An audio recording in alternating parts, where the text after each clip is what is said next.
what you are challenging in the appeal? Your lordship, The what has happened in the MSc case was dismissed. MSc case was dismissed. Dismissed. I was not allowed to adduce evidence. My recalling petition was also dismissed. Then notice has to go to owner driver. Your lordship, in the appeal, I will take steps. No. The delay may not be condoned. The owner and driver have right to oppose condonation of the owner has that right. Lordship, again, I have some things submit, Lordship. Lordship may go to the IA, Lordship. Lordship, it is not in proper format, not as per our High Court rules, Lordship. Lordship, may some. Lordship, I don't see any index in this application, Lordship. There is no copy of the judgment has been annexed, Lordship. And Lordship, if you see, Lordship, in the cause title, Lordship, in the very first beginning, he has written an appeal under section 173, read with section 5. It should have been section 5 of the Limitation Act. Lordship, there is no details of the award. There is no details of the case. Nothing is there, Lordship. There is some prescribed rules of the Honorable High Court, Lordship. In title, Lordship, there should be details of all the factors of this case, facts of this case. Along with the Yes, Mr. Mandal. Your lordship, in fact, the You have- paper is let him defective. complete. No, you have lot of MSc appeals. Some scandal. So, Your lordship, what has happened only in this appeal under section no, 173 rectify it. subclause, there is for delay, provision of delay is there in the appeal in MV Act itself. Yes. Read with section 5. There is So that rules, Lordship, to file an application. That of IA. subclause, perhaps your lordship inadvertently has not been inserted. It is 173 subclause 3, I think. Read with section 5. Because the provision is itself in the MB Act to condone the delay. IA, Lordship, it should be section 5 of Liberation Act, because it is under Liberation Act, delay has been condoned. And Lordship, there is no details of the MSc case. The tribunal, concerned tribunal, no detail, Lordship. Concern impugned judgment, Lordship, there is no detail in the title page. It should have been there. I don't see anything here. Learned counsel for And no the copy of the award has been, judgment has been annexed. In delay application, it is not mandatory, your lordship. Since it No, has been accompanied with an appeal. I leave it on you. Your lordship. I leave it on you. But he will be taking these objections. He has given Then, you may rectify it. okay, your lordship. The learned counsel for the applicant submits the Only the cost title, your lordship. submits that certain inadvertent discrepancies have occurred in the cost title of the in the instant interlocutory application, and hence he prays for filing an amended interlocutory application. He also seeks some time to find out the correct address of respondent number, opposite party number 1. For taking steps for issuance of notice on the said opposite parties. The prayer is allowed. Let this matter be listed after 2 weeks. Date of the job, 25th September. In the meantime, your lordship, I may be allowed to file the amended cost title before the registry. Yes. The applicant may file And I will furnish a copy to my learned amended friend also.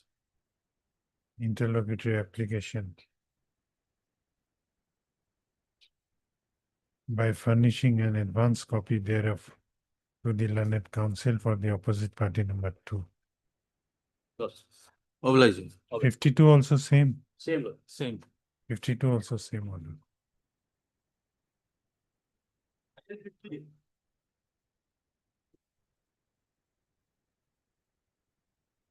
May please your lordship, lordship kindly pass over for the day.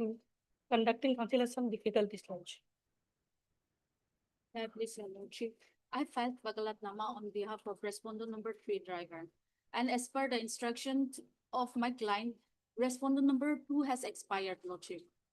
You are appearing for? Respondent number 3, driver for driver. owner has expired as per the instruction of my client. Heard Ms. P. Hujuri, the learned counsel for the Received a copy of the petition. learned counsel for the applicant. Also heard Ms. Y.L.R. Yangthan, learned counsel for opposite party number 3, who submits that she has been informed by the opposite party number 3 that opposite party number 2 has expired in the meanwhile. She also submits that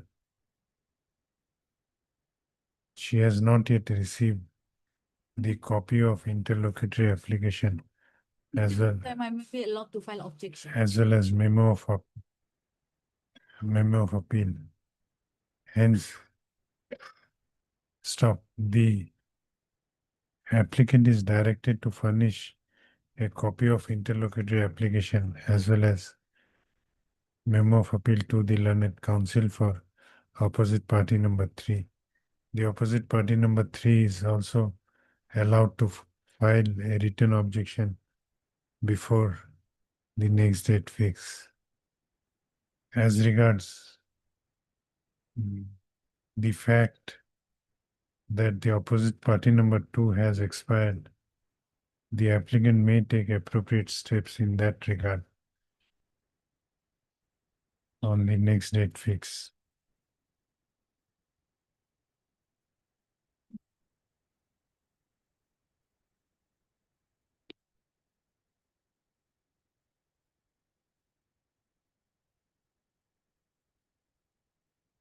On perusal of office note dated 26/8/2026, it appears that notice issued to opposite party number 1 has been duly served.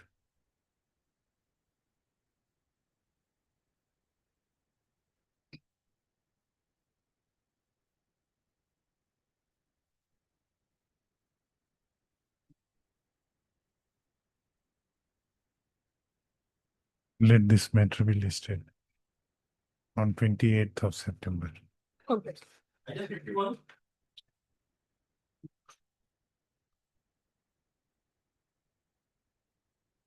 My pleasure, Lordship, as per office note, Lordship, the 2 and 3 are the sharp copy, Lordship, and 1 is the return answer. I take fresh steps against respondent number 1, insure company, Lordship, insurance.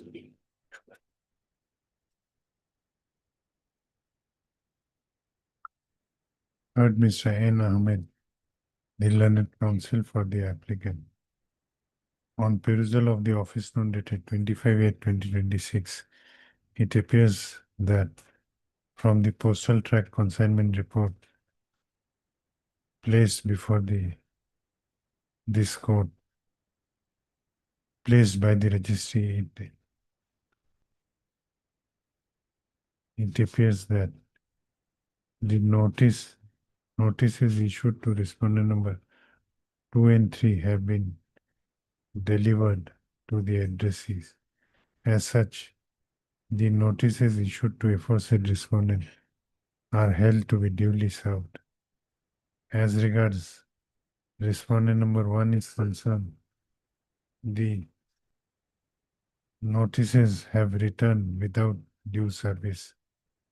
The applicant is directed to take fresh steps for issuance of notice upon this opposite party number 1 by speed post as well as by user mode within 7 days from the date of this order, returnable 30th September.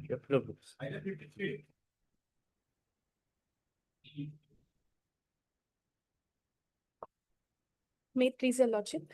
Lordship, this matter has been listed for the first time. There is a delay of 174 days. Heard Ms. M. Sakya, Learned's counsel for the applicant.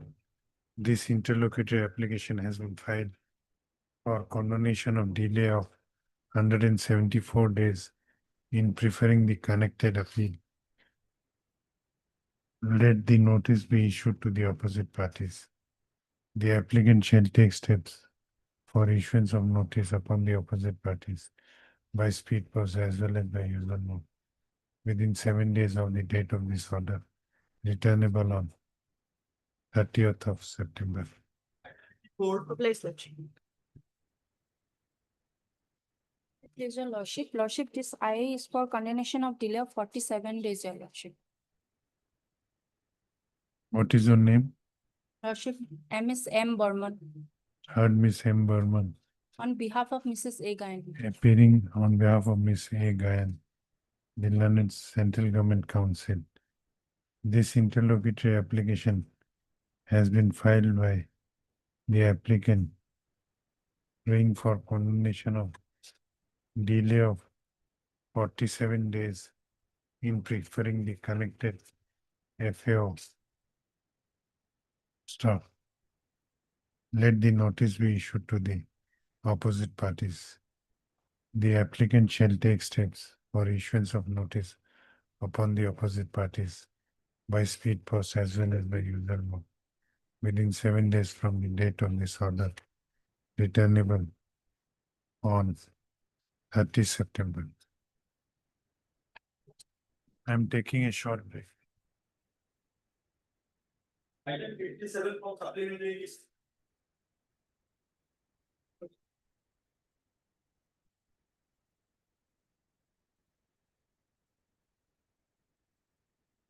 Lordship, as per office note dated 27/8/26, postal tracking of respondent number 6, Lordship, no such person in the address, that is flagged. Lordship, we may be allowed to take by substituted manner, Lordship, newspaper publication. Heard Miss Adi Majumdar, the Learned Counsel for the appellant. Also heard Mr. D. Mondol, appearing for respondent number 1 to 5. The office note dated 27/8/2026 indicates that the notice issued to respondent number 6 could not be served.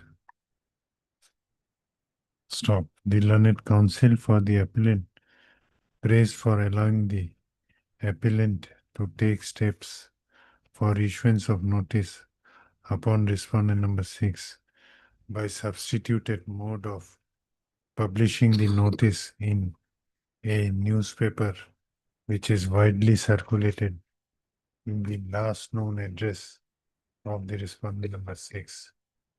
The prayer is allowed. The appellant shall take steps accordingly within 15 days of the date of this order. The date of appearance to be mentioned in the said notice shall be October 9th. List this matter again after October 9th. and Lordship, a vernacular newspaper. Newspaper which is vernacular news. Vernacular news. Obliged, Lordship. 9th, Lordship. After 9th. Lordship, I have filed one IA 2733.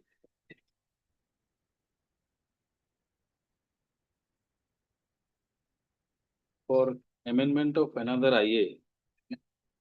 For amendment of. So I was directed by the court to last order, Your Lordship. Which order? Last order passing IA 1576. Accordingly,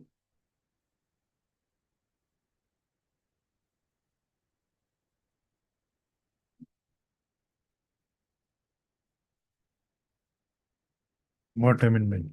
so accordingly, I have filed this IA for amendment of post title and prayer calls.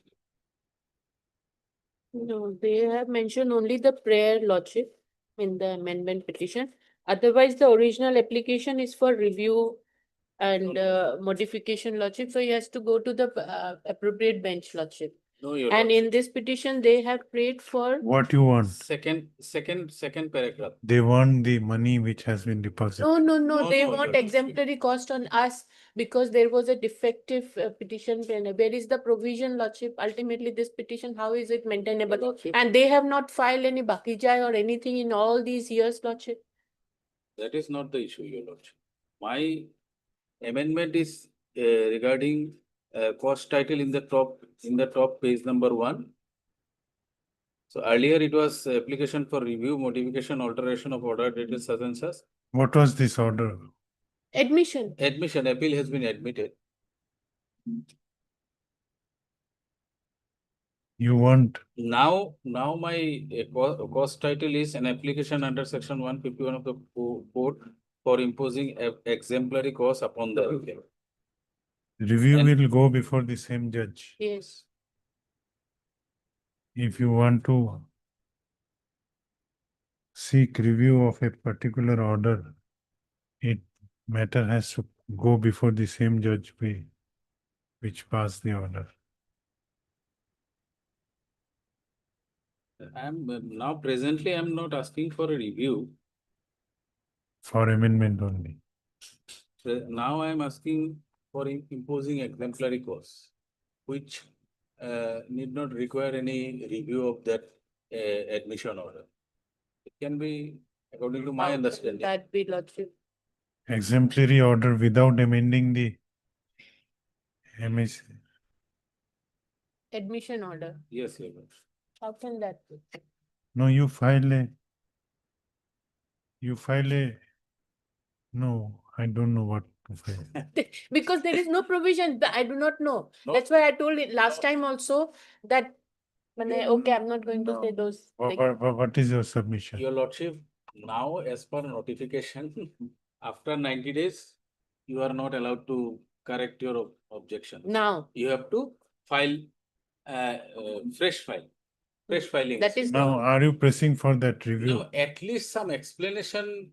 I am seeking at least some explanation from the appellant why such delay has occurred. It is 1 year, 4 months, No, 4 we are days. not deciding those issues as no matter is pending before us. Your review application, we are seeking amendment. Are you pressing for amendment? Then your lordship, my amendment is not required. Because if it has to be taken by the court which has passed the admission order, Yes. then my earlier petition will stand. So I am Then- not pressing this. Okay.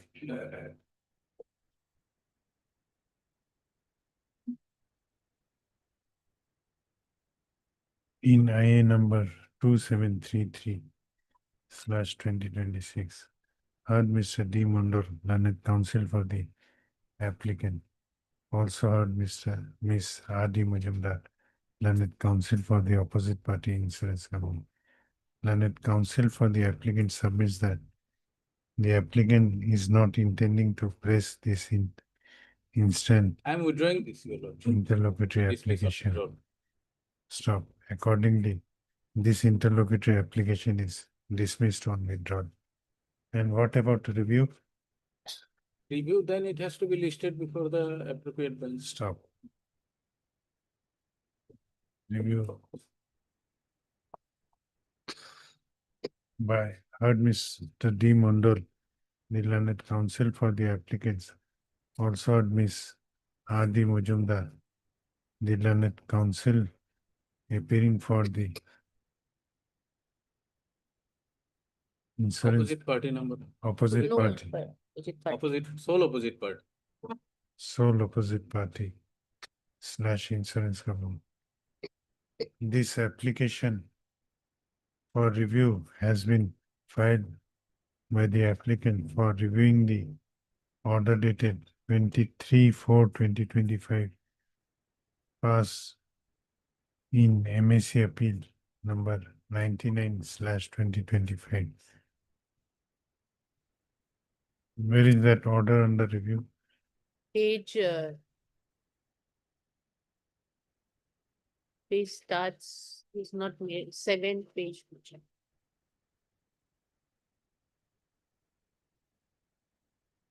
it appears that the Seven. order which is sought to be reviewed has 7, been 8, 9, passed 10. by another coordinate bench of this court, within bracket, by Honorable Mr. Justice B. Habum. Stop.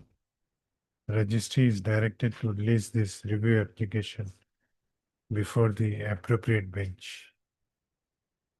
List accordingly. Highly obliged. As and when available. As and when the said bench is available in the principal seat. Highly obliged.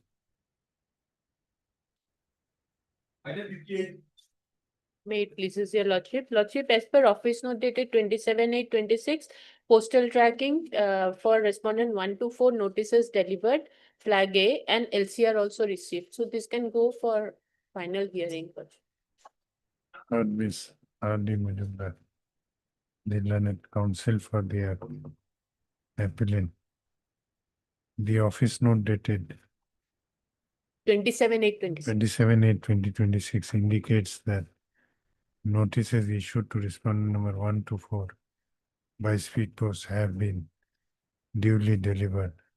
As such, the said notices are held to be duly served on the said respondent. The records of concerned MAC case have also been received. Hence, this appeal is ready for hearing. List this appeal for hearing after 6 weeks. Lordship, a date may be given even if December, no issue, because it is 15 December. 15th of December. Highly obliged, lordship.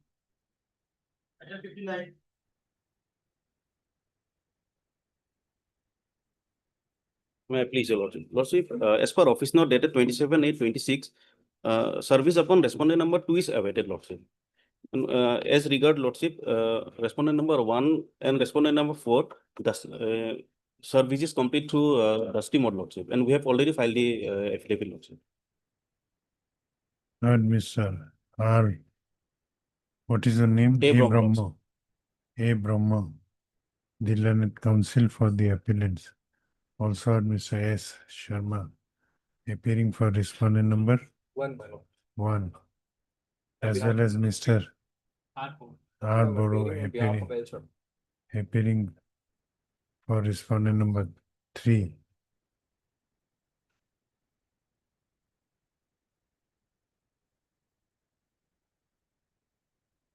The learned counsel for the appellant submits that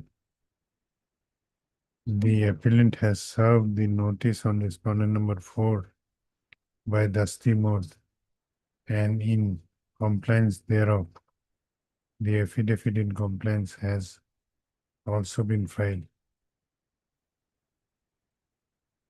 After going through the affidavit filed by the appellant, the notices issued to respondent number 4. Notice issued to respondent number 4 is held to be duly served. Stop.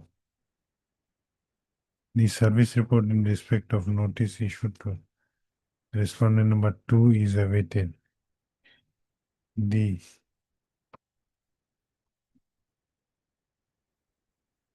registry is directed to place the postal track consignment report of notice issued to respondent number 2 by speed post before this court on the next date fixed. Let this matter be listed 11th of September. Obliged. Item 16. May I please be lordship? Lordship, according to office note dated 26/8/26, service is complete, lordship, and LCR is also received. This may be fixed for hearing, lordship. Heard Mr. A. Agarwala, the learned counsel for the appellant. Also heard Mr. S.P. Sharma, Respondent number 3. appearing for respondent number 3. Office note dated 26/8. 26/8/2026 indicates that notices issued to respondent number 1 and 2 have been duly served. It also indicates that the records of the concerned motor accident claims case have also been received. As such, this appeal is ready for hearing. Hence, list the same for hearing after 4 weeks on a date to be fixed by registry. Obliged. Item 61. Lordship 61 also, same service is complete and LCR is received, Lordship. Heard Mr. A. Only the Agarwala. office note is changed, 27 it is. A. Agarwala, learned counsel for the appellant. Also heard Ms. P. Hujuri appearing for respondent number 3 and Mr. N. Sinha appearing for respondent number 2. Office note dated 27 826. 8/2026 indicates that notice issued to respondent number 1 has been duly served. It also indicates that the records of the concerned MSC case have been received.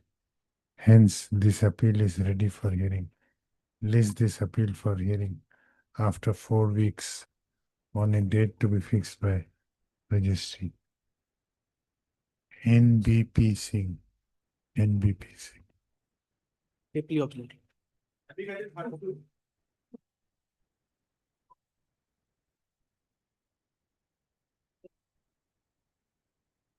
May I please? But in terms of order dated 24/7, passed in IA number 1723. We have served in notice by substituted paper publication. We have also filed an affidavit on 21/8 to that regard. What this I is for? I is for condoning of delay of 381 days in filing this substitution petition. Appeal is admitted. Yes, already admitted. In the meantime, my lord, the respondent of 1 died, my lord. From the office note dated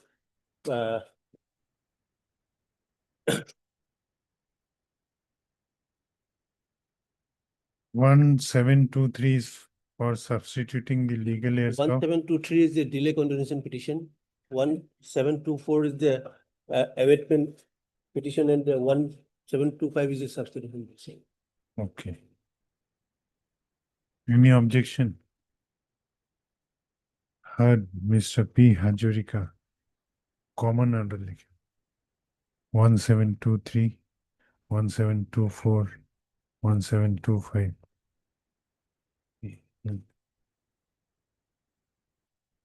Heard Mr. P. Hajurika, the learned counsel for the applicant / appellants. Also heard Ms. P. Hujuri, the learned counsel for Respondent 3. respondent number 3. Any other counsel? No, my lord, 1 and 2, there is a paper publication. The learned counsel for the applicant submits that in pursuant to the directions of this court, the notice to respondent number 1 and 2 were issued in the instant interlocutory application by substituted mode of paper publication. And the applicant has also submitted an affidavit in compliance thereto. Stop. After going through the contents of the affidavit, the notices issued to respondent number 1 and 2, by substituted mode of paper publication, are held to be duly served. Stop. This interlocutory application, namely, that is IA civil number 1723/2024, has been preferred by the applicant insurance company. No, my lord, it is the claimant. Applicants / claimants praying for condonation of delay of 381 days in filing application for setting aside abatement of appeal, as well as filing substitution petition for substitution of legal heirs of deceased respondent number 1 in the connected MAC appeal number 250/2022. The learned counsel for the applicant has submitted that the reasons for delay has been mentioned in Paragraph number 4 and 5. paragraph number 4 and 5 of the instant interlocutory application. The learned counsel for respondent number 3 has raised no objection regarding the prayer for condonation of delay. Stop. I have gone through the grounds stated in the instant interlocutory application for the reasons for the delay caused in preferring the connected appeal, preferring the application for substitution as well as setting aside abatement beyond the period of limitation. This court is of considered opinion that the applicant has been able to show sufficient reasons for such delay. Stop. As such, comma, the delay of 381 days in filing the setting aside of abatement of appeal as well as substitution petition on death of respondent number 1 is hereby condoned and this interlocutory application is allowed. Stop. The IA number, next para, the IA number 1724 is for setting aside abatement. My lord, against respondent one.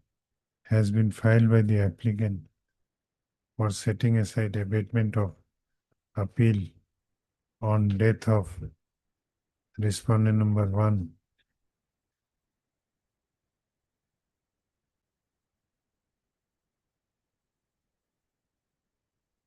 when he died. My lord, from the opinion of this honorable court dated 15/12/2022, it appears that he died, my lord. There is no death mentioned, my lord. We came to know subsequently. Okay, yeah. You listen.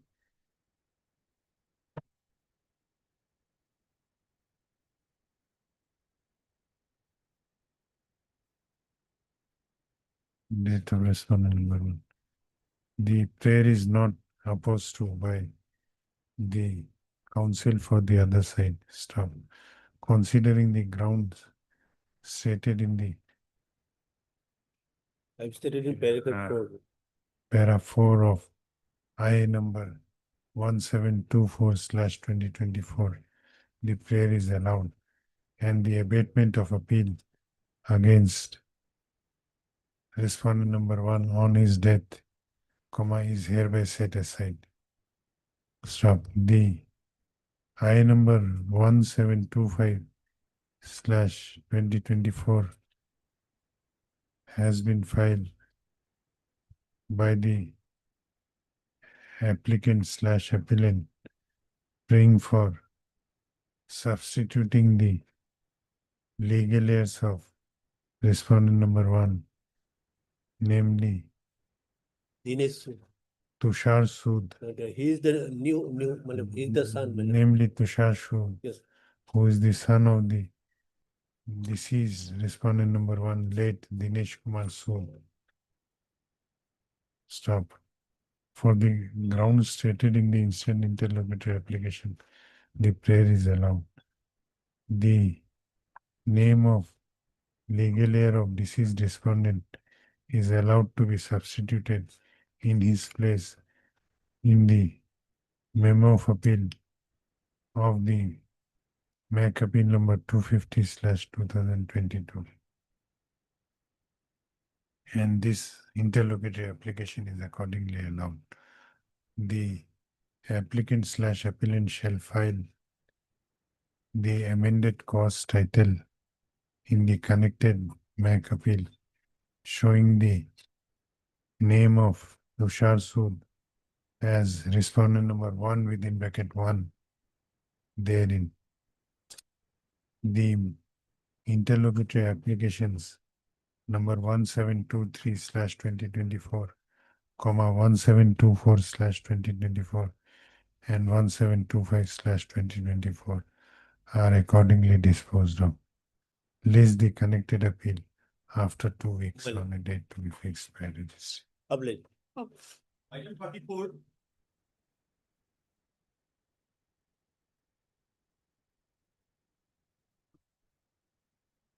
Yeah, Lordship, TCR has already been received. So Lordship, I had the entire appeal on merit first. Yes, when? Today, Lordship. Not today. We'll fix a short date. What is the issue? Injunction. Lordship, Injunction has appeal. been refused. Granted or refused? Refused. Lordship. Initially, there was a status quo order during the pendency of the this injunction petition. And finally, when the injunction petition was disposed of, it was rejected. As against that, we have preferred an appeal. You choose a date, we'll fix.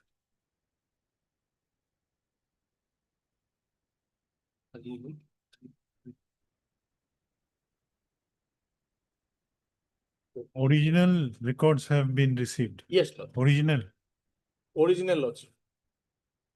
or scan copy ne original. Original. Then a short date has. Short date has to be fixed, Lordship. Because in the lower court, and 14/9 date is fixed. When is the date? On 14/9. Before that. Before that, Lordship. 9th. 9th. Heard Mr.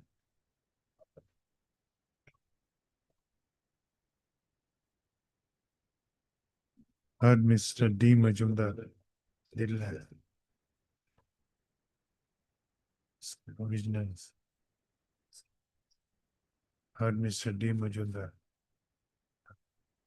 The learned senior counsel, assisted by Miss K. Bhorali.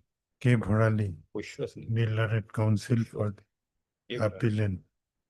Also heard Mr. S. Deka, the learned counsel for the respondent. All the respondent. It is submitted at bar that since the records of the trial court, which was requisition in this case, have been received, this appeal may be finally heard. Stop. Accordingly, on request of learned counsel for both sides, this matter be listed on 14th of September. 9th. On 9th of September. It will be listed in hearing column. Hearing. F2 Lordship. It will be permanent for paper. No, let it be on a hearing date. 10th. 10th. On 10th September. At 2 Lordship. At 2 p.m. In the meantime, they have given undertaking, let it We will not continue. in making any construction, then The undertaking granted. earlier. Undertaking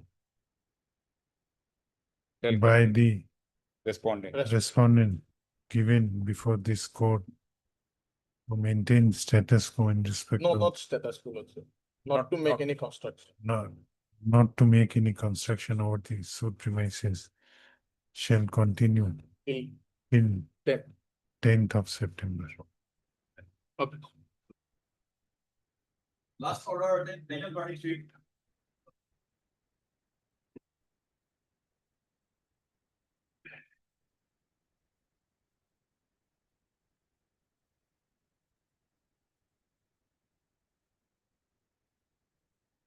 May I please the Lordship? Who is for the other side? Who is for the other side? Well, there is the first half.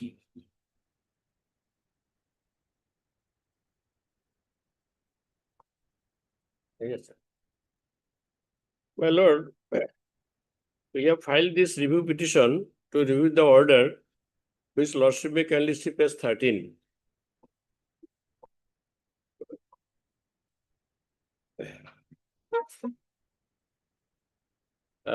Page 14, Lordship may first see. para 3. The predecessor of the respondents brought a suit being TS number so in the Court of Civil Judge Bongaigaon for a specific performance of contract and in the alternative refund of advance amount. The appellant defendant contested the suit denying various allegations made therein and further said that no agreement for sale was executed. The learned trial court decreed the suit in favor of the plaintiff respondent. Hence, this appeal preferred by the appellant defendant. So here, the review petitioner is the plaintiff, respondent in the RFA. In the trial court, the review petitioner got the decree and that was reversed by the learned civil judge. Against that order, the respondent filed RFA and in RFA, order was passed, Lordship, that may operative portion of the order that Lordship may kindly see page 30.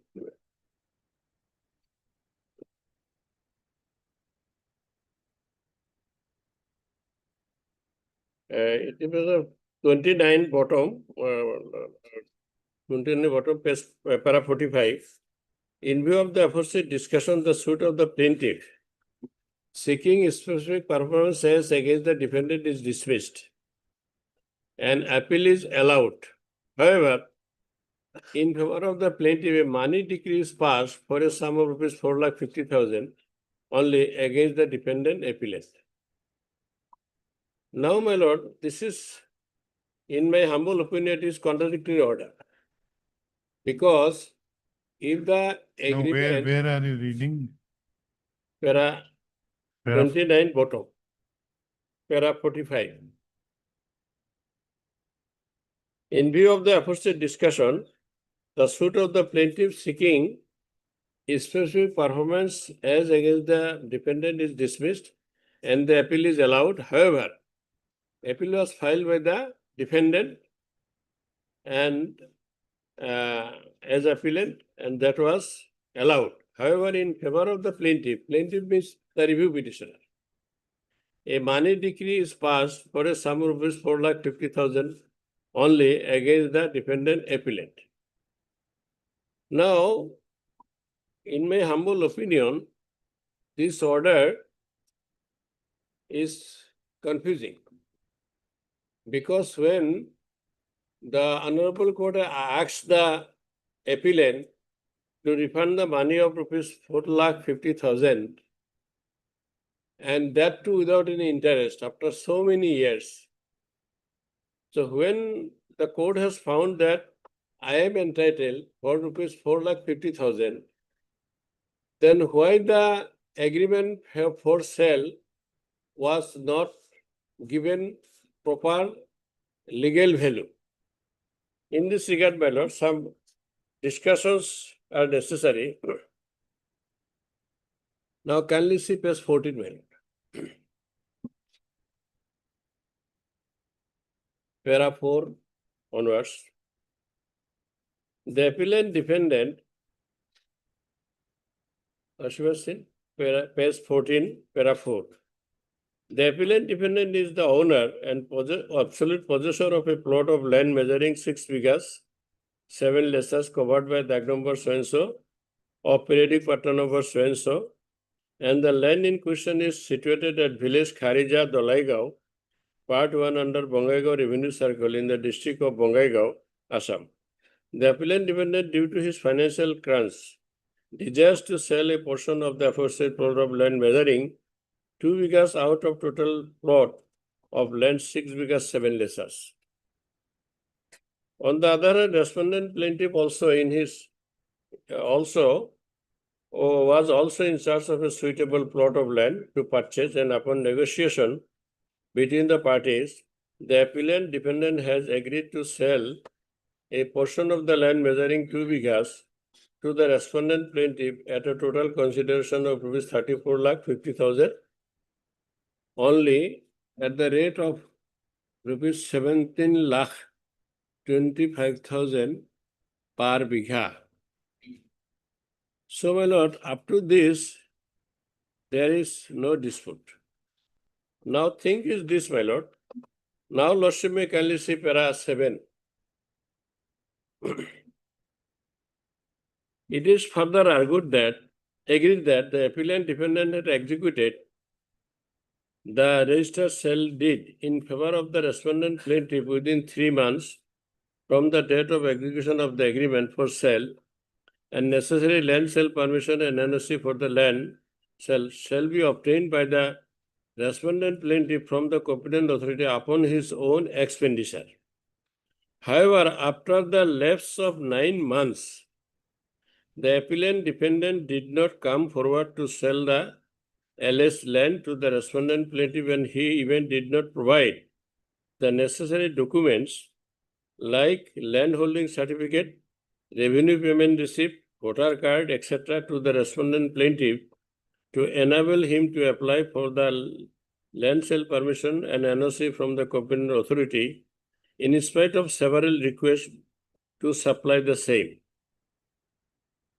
Under such compelling circumstances, finding no other alternative, the respondent plaintiff sent a legal notice to the appellant defendant and again requested the appellant defendant to register the said land in favor of the respondent plaintiff, but the defendant appellant did not show his intention to sell his plot of land to the respondent plaintiff. Subsequently, the respondent plaintiff came to know from a reliable source that the appellant defendant tried to sell the said land with higher price, violating the terms and conditions of agreement for sale executed between the parties. So, our High Court then dismiss the evidence, after taking evidence, kindly say now 11. Here, the further submission of the learned counsel or appellant defendant is that learned trial court is failed to understand the burden of proof as specified in Evidence Act. The suit ought to have been dismissed as the predecessor of the respondents failed to get the sale deed registered within 3 months from the date of execution of the contract. Hence, the suit is liable to be dismissed. So here, my lord, the burden of proof that here is a written document, that is Exhibit 1, is the agreement for sale. So he has not denied that this is not my signature, nor he said that the agreement for sale should be sent to official expert for examination of his signatures, nor he filed any police case against me for a long time. Now, when the written agreement has been proved as Exhibit 1, the burden shifts to the defendant that this is not my signature, or this signature has been fraudulently taken or forcefully taken. He has not discharged his burden at all. On the other hand, the plaintiff present review petitioner has examined 2 attached witnesses, who are the attached witnesses to the agreement for sale. But those... No, what is the error in the... Yes, error is that, my Judgment lord, under it. wrong reading of evidence. Because Wrong reading of evidence, you evidence can... means, my lord, 2 attached... Can it be looked into in a review application? That I will show judges, my lord, on this regard. I will definitely say to your lordship.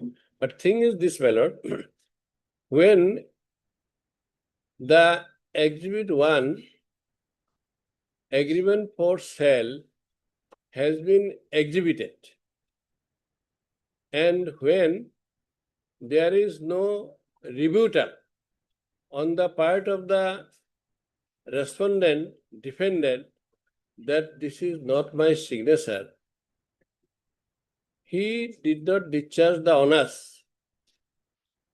But when I have adduced 2 witnesses who are the attested witnesses of the agreement for sale, there is no reason as to why the evidence of the plaintiff, present review petitioner, as well as 2 attested witnesses shall not be believed.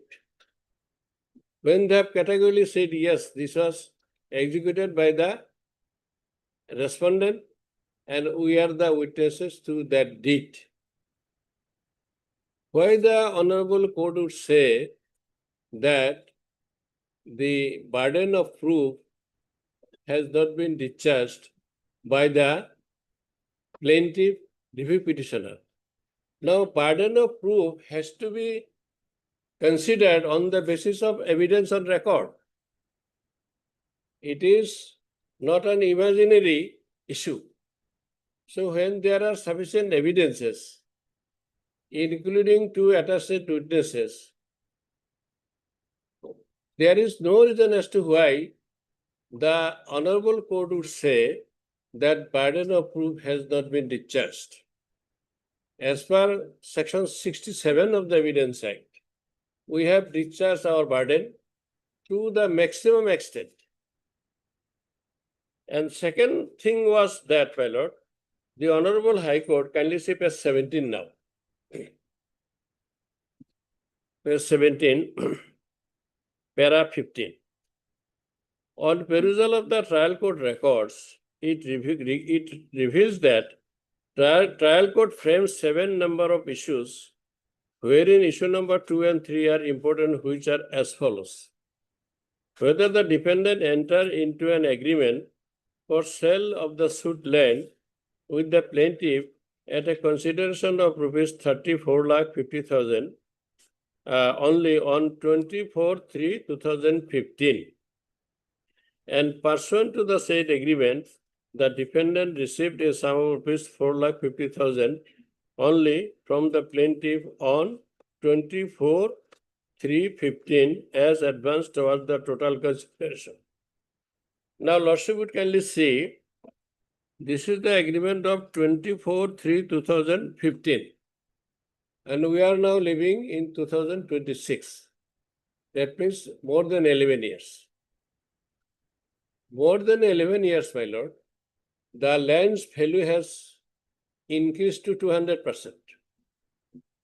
Because in the northern part of Bongaigaon district, my lord, there are some ethnic violences. Hundreds of people have shifted to Bongaigaon. All of a sudden, the land which was valued at rupees 3 lakhs per katha has become 2 crores. So this is the tremendous reason the land value has been enhanced to a maximum extent. At this time, my lord, the defendant, the present respondent, has taken the plea that I have not, that was a mortgage deed, that was some other deeds. But is it acceptable when there is a written document, when there are witnesses, when there are the signatures of both the parties? Can the oral evidence or oral denial that this was not executed as the agreement was sold can be accepted? Otherwise, what would be the value of written document? Written document would be frustrated by adducing oral evidence. There will be no end of litigation then. Second thing, my lord, issue number 3, which the Honorable High Court framed, whether the plaintiff is ready and willing to perform his part of the alleged contract. Now, in this regard, some discussions have been made by the Honorable Court. Schedule 1, the original plaintiff has reiterated the same thing, whatever he stated in his plaint, that on negotiation between the parties, the plaintiff and the defendant, the appellant defendant has agreed to sell a portion of his land measuring 2 bighas to the respondent plaintiff at a total consideration of rupees 34,50,000 only. Accordingly, the respondent plaintiff paid a sum of rupees 4,50,000 only to the appellant defendant on 24/3/15 out of total amount of rupees 34,50,000, and accordingly executed an agreement for sale as well as money received of the same day by exhibit 1 and 2. 2 is the money received. 1 is the agreement. Thereafter, the appellant defendant did not hand over the possession of the said land in spite of repeated request by the respondent to the appellant to execute the sale deed on receipt of balance consideration. As the appellant defendant failed to do so, the respondent plaintiff was compelled to file the title suit number so and so. In his cross-examination, Petitioner 1 replied that he verbally requested the appellant defendant to hand over the relevant documents to apply for sale permission, but did not issue any notice to the appellant defendant to hand over such documents.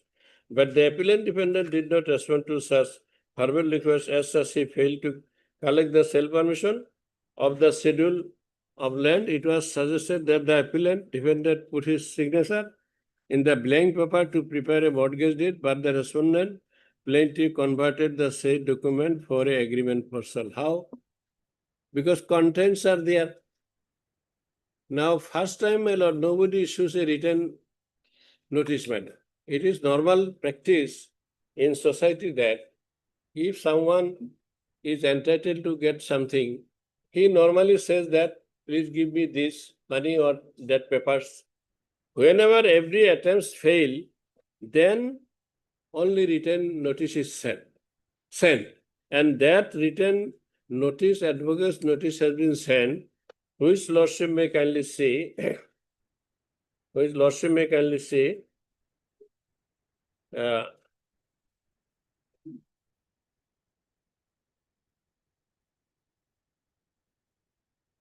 No. kindly say, my lord. Before you proceed further, Well, what is your main submission? my submission Why is this my review lord. has been My submission is this, that we have discharged our verdict, that the agreement for sale has been executed and being examined by two attached witnesses to the agreement. Second thing, we have repeatedly asked the defendant respondent to hand over some papers, which papers are necessary to get the sale permission. He did not give till 9 months. Then we had to issue advocate's notice. That advocate's notice, lordship, it is also marked as Exhibit 3. Okay. Thereafter? Thereafter, well, he did not do anything. We have exhibited a large number of documents. Agreement for sale, signature of the defendant has been proved, signature of plaintiff has been proved, signature of Dinabandhu Rai, who is a attested witness, signature of Motilal Rai, he is a attested witness, money received, signature of defendant, signature of Dinabandhu. So in this manner, legal notice. What was held by this court? Jamabandi, my lord? What was held by this court? Sorry, my lord. What was held by this court in the judgment under review? First thing, my lord, trial court said that not trial court. High Court said that, that is, High Court, my lord, a little, I do not know in what manner I will submit. Because some documents, kindly see page 23. Discussion, page 23. Yes. Para 31. As per Exhibit 3, legal notice dated so-and-so, 1 month was granted to the appellant means present respondent, to get the said land registered in favor of the respondent plaintiff. Though the appellant defendant stated in his evidence that he received the legal notice dated 8/12/15, but he is totally silent when he received the said notice. So, appellant means present defendant, respondent. He received the notice, but he says that silent when he received the notice. As the defendant admitted that he received the notice dated 8/12/15, an admission of his signature Exhibit 1 and Exhibit 2, apparently the appellant defendant has to be held guilty of breach of contract as he failed to get the land registered in favor of the respondent plaintiff within the stipulated time as per Exhibit 1. Then next issue which arises is that even if the appellant defendant has to be held guilty of the breach of contract, being the agreement for sale dated 24/3/15, now the question comes whether the plaintiff has proved that he always was ready and willing to perform his part of agreement for sale, which is required by Section 16C of the Specific Relief Act. Let us now examine as to how plaintiff has led evidence and proved in this suit that the plaintiff has always been and continues to be ready and willing to perform his part of contract. In my opinion, the expression has always been and continued to be ready and willing to perform the contract includes the plaintiff must show that he always had the financial capacity to perform his part of the contract for making payment of balance sale. Well, this is very something unnatural, because whether I have capacity or not, that would come only if someone goes for purchasing a land. I have issued notice, legal notice, earlier followed by oral request that you please take the balance money and get the land sale registered. So definitely I have money. Now it is like a financial capacity to perform his part or not. It is, I think it is not acceptable in the eye of law. Because I have said that yes, I am ready. Take the balance money, get the salary registered. And how the court can say that he has the capacity continuing? Yes, continuing. That is highly admitted. But continuance should be interpreted in terms of the conduct of the parties. Now, my party is always saying, kindly give the papers so that I may get the permission. He avoids, he receives the legal notice, does not reply. The conduct of the parties. Then ultimately I send the notice. Even the notice when it remain inactive, and I have heard that he is going to sell the land higher price to anyone, any other party, then my lord, I had no authority but had to file the title suit. So this thinking here, Lordship now say, no doubt financial capacity which is to be proved under the term readiness and willingness is not that plaintiff has to show that he had with him liquid money, but however, it is equally necessary for the plaintiff to show his financial capacity and having much assets for being able to pay the balance sale consideration. Here, my lord, one thing, in the agreement for sale, it is categorically stated that the balance amount of money would be paid at the time of registration. So that time has not yet come. Prior to that, I issued the notice. So that was a little thinking of the Honorable Court. Now,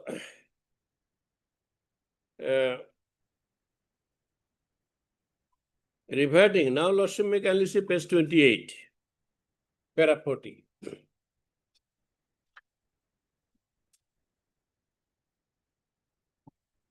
Lordship may say, para 28, page 28, para 40. Reverting to the case in hand, admittedly the plaintiff has not produced any documents showing his financial capability to prove his readiness and willingness to pay the balance consideration. My lord, it is, my lord, perhaps not acceptable in the eye of law. Because what document I will produce? I said that I am ready to purchase.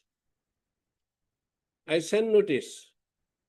And it is specifically admitted in the agreement that the balance amount would be paid at the time of registration. So registration has not come yet. How prematurely the Honorable Court found that he could not produce any document. What document Honorable Court wants from me? After selling different materials, I have arranged the money to have a shelter for me. But after 15 years, when the value of the lands have been increased to 100 times, then he suddenly comes and sometimes says it is mortgage, sometimes say in blank paper my signatures were taken. Lordship would kindly go through this. All these things are on record. Sometimes he says I kept the land on mortgage. Sometimes he says that it was taken on blank papers. Sometimes he says agreement was not done. Sometimes he says agreement was done, but under coercion and threat. So different pleas he has taken at different point of time in order to get rid of his responsibility to get executed the self-decline. So that Lordship would say, and lastly, Lordship would kindly consider this aspect. If I could not prove, for the sake of argument, that the exhibit 1 is not proved, then why the Honorable Court asks the appellant, defendant to pay me rupees 4,50,000? Why? Then simply the respondent, that is plaintiff, representative could not prove his case. So appeal is allowed and the order passed by Ladder Civil Judge is set aside. But Honorable Court has given me that money, but without even any interest after 15 years. Well, perhaps it is shocking. The mind of the Honorable Court also should shake. The Honorable Supreme Court says that it is whenever something would be delivered in the judgment, court would keep in mind that it is shocking. I am a poor man. I have paid money. After 15 years, that money is returned to me without any interest on the whether the valuation of the land have been increased. Now, my lord, in this regard, I have given some citations. We'll continue at 2. We'll continue at. Oh, yes.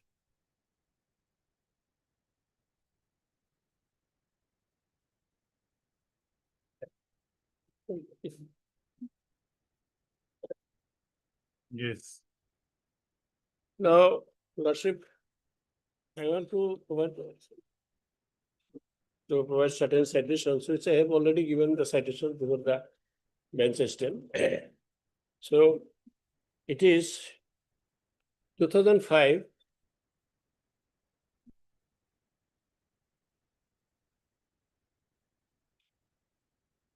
Yes. 2005, 4 SCC 741, para 88, 89. Lordship, may kindly see the power of review. To the what extent the review court may proceed on. Kindly see para 88. We are therefore furthermore of the opinion that the jurisdiction of the High Court, para 88. Yes. We are furthermore of the opinion that the jurisdiction of the High Court in entertaining a review application cannot be said to be expressly bad in law. Section 114 of the Code empowers a court to review its order if the condition precedent laid down therein are satisfied. The substantive provision of law does not prescribe any limitation on the power of the court except those which are expressly provided in section 114 of the Code, in terms whereof it is empowered to make such order as it thinks fit. 89. Order 47 Rule 1 of the Code provides for filing an application for review. Such an application for review would be maintainable not only upon discovery of a new and important piece of evidence, or when there exists an error apparent on the face of the record, but also if the same is necessitated on account of some mistake or for any other sufficient reason. Thus, a mistake on the part of the court, which should include a mistake in the nature of undertaking, may also call for a review of the order. An application for review would also be maintainable if there exists sufficient reason therefore. What would constitute sufficient reason would depend on the facts and circumstances of the case. The word sufficient reason in Order 47 Rule 1 of the Code are wide enough to include a misconception of fact or law by a court or even an advocate.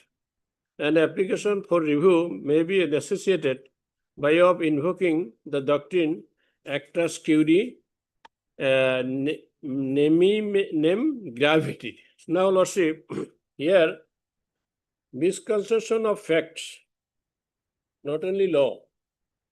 So here our case, my lord,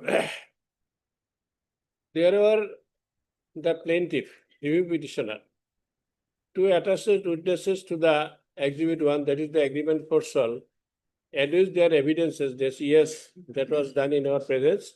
We put our signatures as witness to the agreement for sale. Evidence is available on record, my lord. Now, how the Honorable Court can say it is not proved? Because proof is this thing that proof shall be construed by evidence. Evidences are there. Evidences cannot be disbelieved. And more so when there is no suggestion to that effect. And conduct of the parties is that sometimes it took signatures on blank papers, sometimes it was a mortgage deed, sometimes say no agreement was executed, sometimes say it is not a registered agreement. So, bundle of facts will prove that the present case is a classic example where the defendant wants to evade his responsibility to get rid of executing the registered sale deed. Over and above, my lord, this High Court is a court of record. After 100 years, it may be researched. So if the attached witnesses, though adduced, and the exhibit 1 duly proved without any objection, no denial that this is not my signature, even then if the fruits of the agreement is denied to a party, I think that would be not justified. Next, Lordship,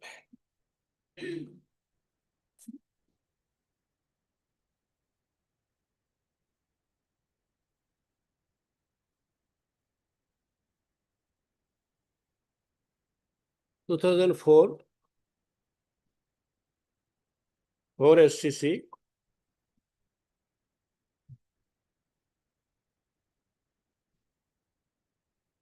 Yes. 122, para 12 and 14, my lord.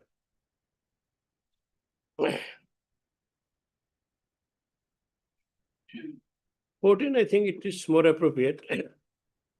There, that was the submission that is overlooked by the Honorable Supreme Court. 14, Lordship may kindly see. Turning to the merits of the matter, it appears to us that the High Court has declined the review application by taking the view that there was no error apparent on the face of the record, and that the considerations enumerated in Order 47 Rule 1 of the Code of Civil Procedure were absent in the case. The learned Additional Solicitor General contends that whatever the grievance or the appellate against the judgment of the High Court dated so and so, it could not have been brought before the High Court by way of review. He urges that the court's power of reviewing a judgment or under Order 47 Rule 1 of CPC is extremely limited. He referred to the observations of this court in Persian Devi versus Sumitri Devi and has contended that an error which is not self-evident and has to be detected by a process of reasoning can hardly be an error apparent on the face of record. Justifying the court's exercise of power of review under Order 47 Rule 1, he urges that in exercise of the jurisdiction under Order 47 Rule 1, it is not permissible for an erroneous decision to be reheard and corrected, since a review petition has a limited purpose and cannot be allowed to become an appeal in disguise. After having perused the record, we are satisfied that there are mistakes apparent on the face of record, and it is a fit case for review of reasons follow. That reasons, my lord, para 12, it is said, para 12, the material evidences are not taken on consideration. So it is said the matter review is applicable and matter was remanded back. Honorable Supreme Court remanded back the matter that material evidences were not taken. In exactly in our case, several witnesses, we had used 5 witnesses. Out of these 5 witnesses, my lord, at the morning time I read 2, but later on I saw that 3 witnesses are attached as witnesses. So those are material witnesses.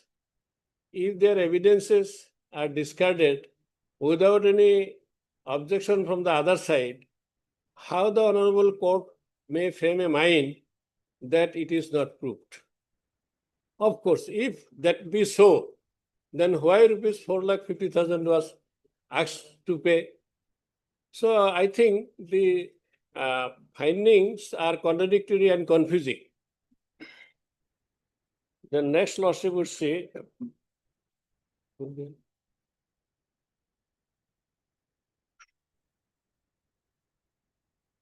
limitation question, of course, that was not there because within 3 years that was filed. So I am not urging that. Now, my lord, this is very latest judgment of the Honorable Supreme Court. In the case of P. Gamani versus S. Shambandon. Here, Lordship would say, I am reading only the relevant portion.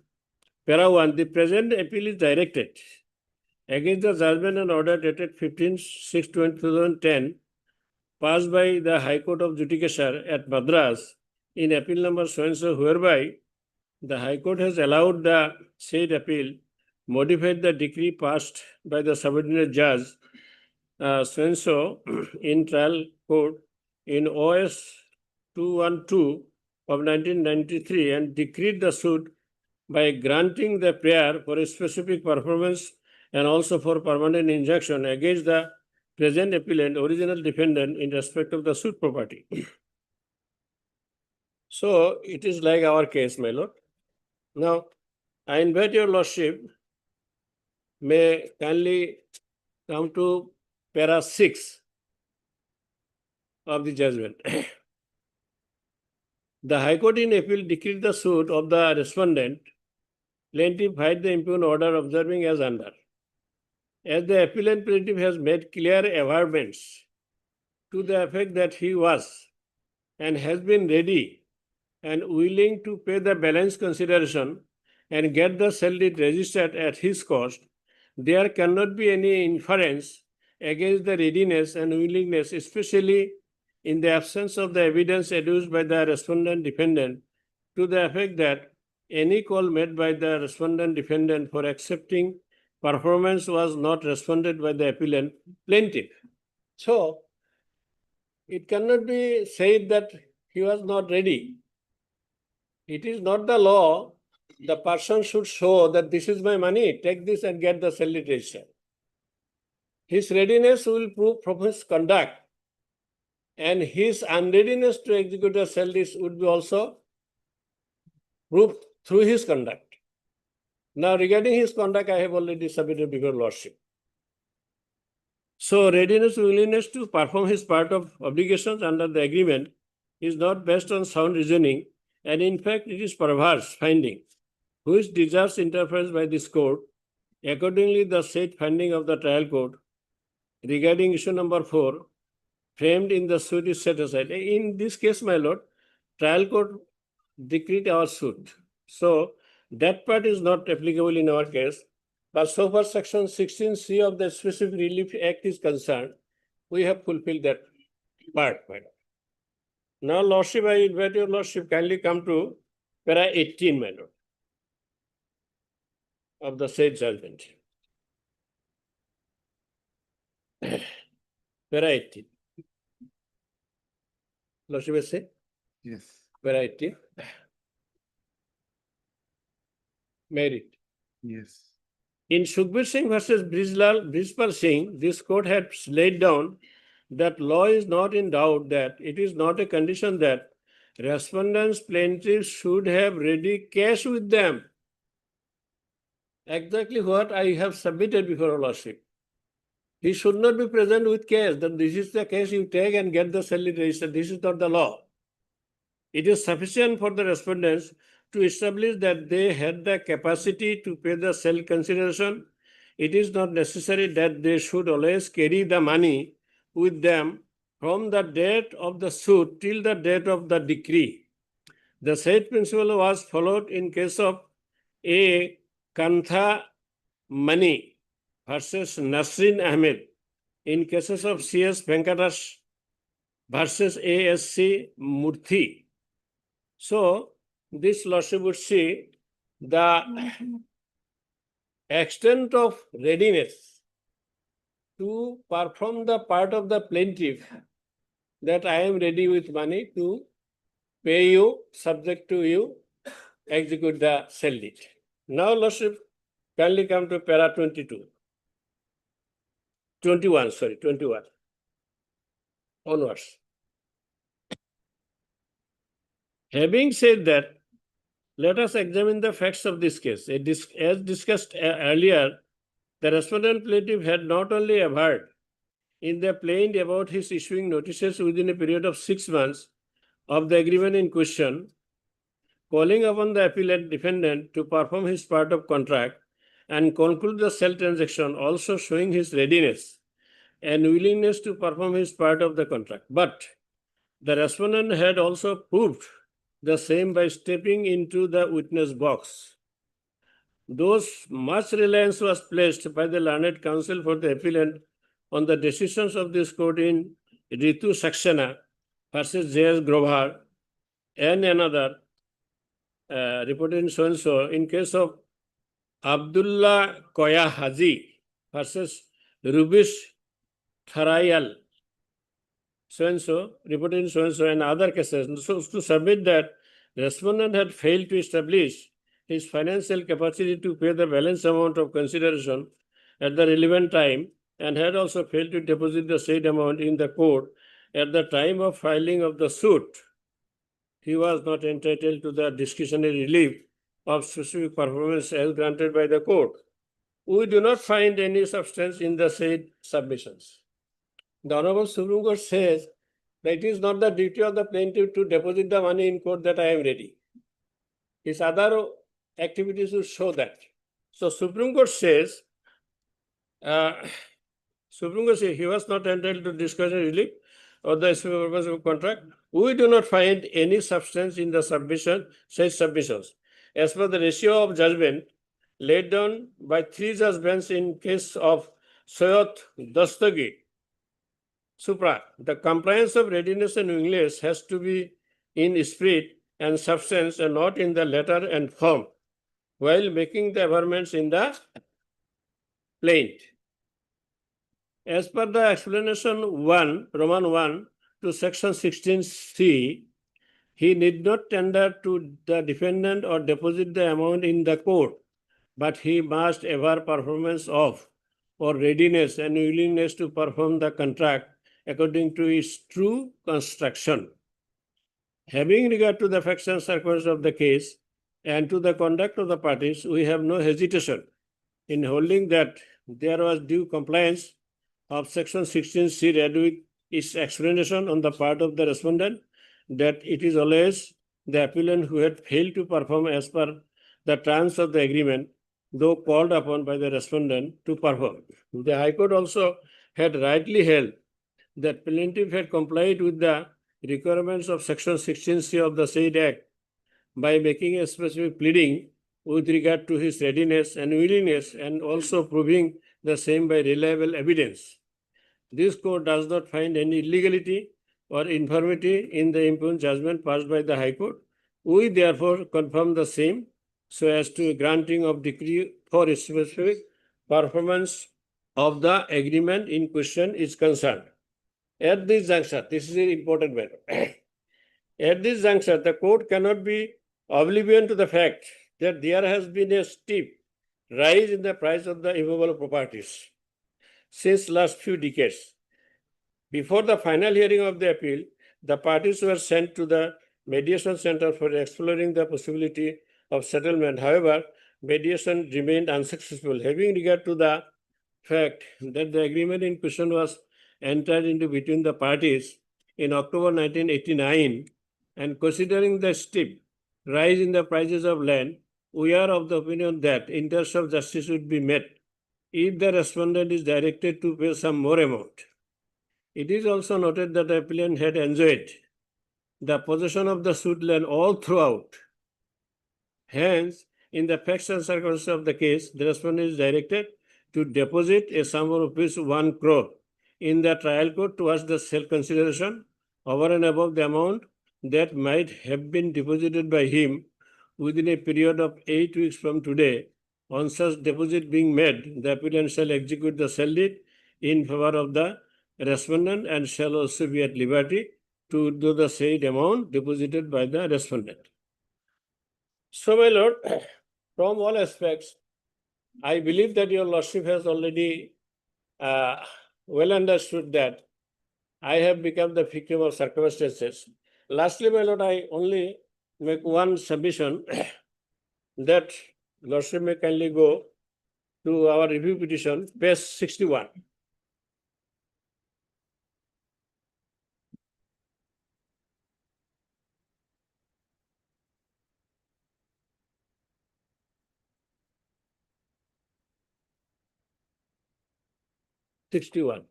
Of the review petition. Yes. Here, my lord, Ratanlal Saha, the plaintiff's witness, Swapan Kumar Saha, Dinobandhu Rai, Motilal Rai. This Ratanlal Saha, Dinobandhu Rai, and Motilal Rai, all are the attested witnesses to the agreement process. Then plaintiff's exhibit. That means our exhibits. Agreement for sale, exhibit 1.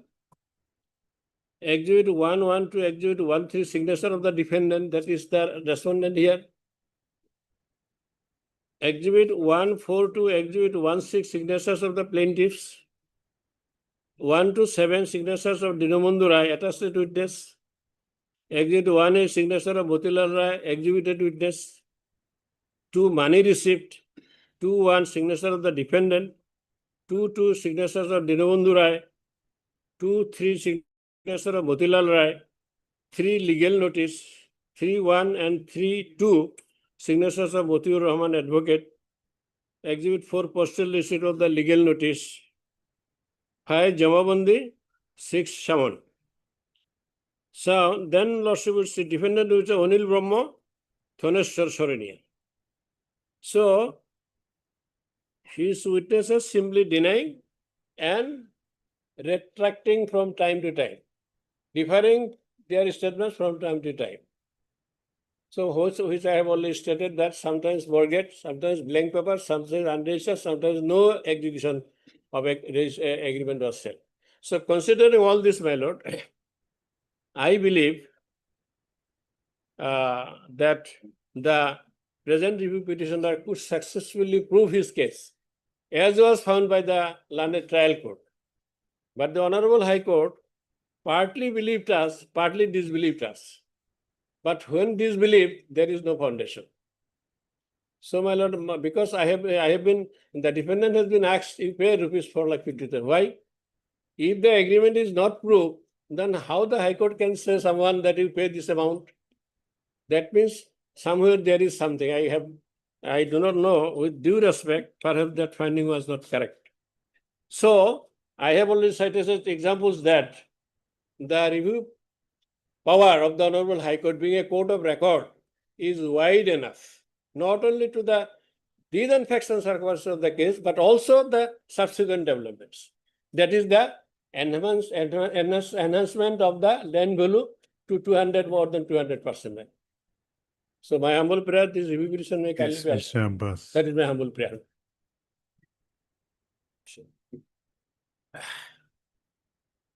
First of all, Lordship, the scope of review, Lordship, is very much aware that the scope of review is very limited. And the grounds of review is also very few and limited, Lordship. Not wide enough, Lordship, for re-hearing the matter, Lordship. The Lordship, the jurisdiction of review should not be confused with the Lordship appellate jurisdiction, Lordship. So, Lordship, the review court cannot reheard the matter decided already in first April, Lordship. And now, Lordship, the regarding the point of the burden of proof on the agreement, Lordship, that Learned Senior Appellant has said that in the one hand, it has this honorable court has said that the agreement has not been proved, or the plaintiff has failed to prove his burden regarding the agreement, Lordship. In this regard, Lordship, I want to, Lordship, refer to Lordship the judgment of this, where review is sought, Lordship, the judgment, Lordship. Here, Lordship, in page 17, paragraph 15, Lordship. After considering all, Lordship, everything, Lordship, the trial court has framed so many issues, 7 or 8 issues, Lordship, and this honorable court has finally found that there are two most important issues in this matter in the appeal, Lordship. The first issue is issue number 2, whether the defendant has entered into an agreement or not.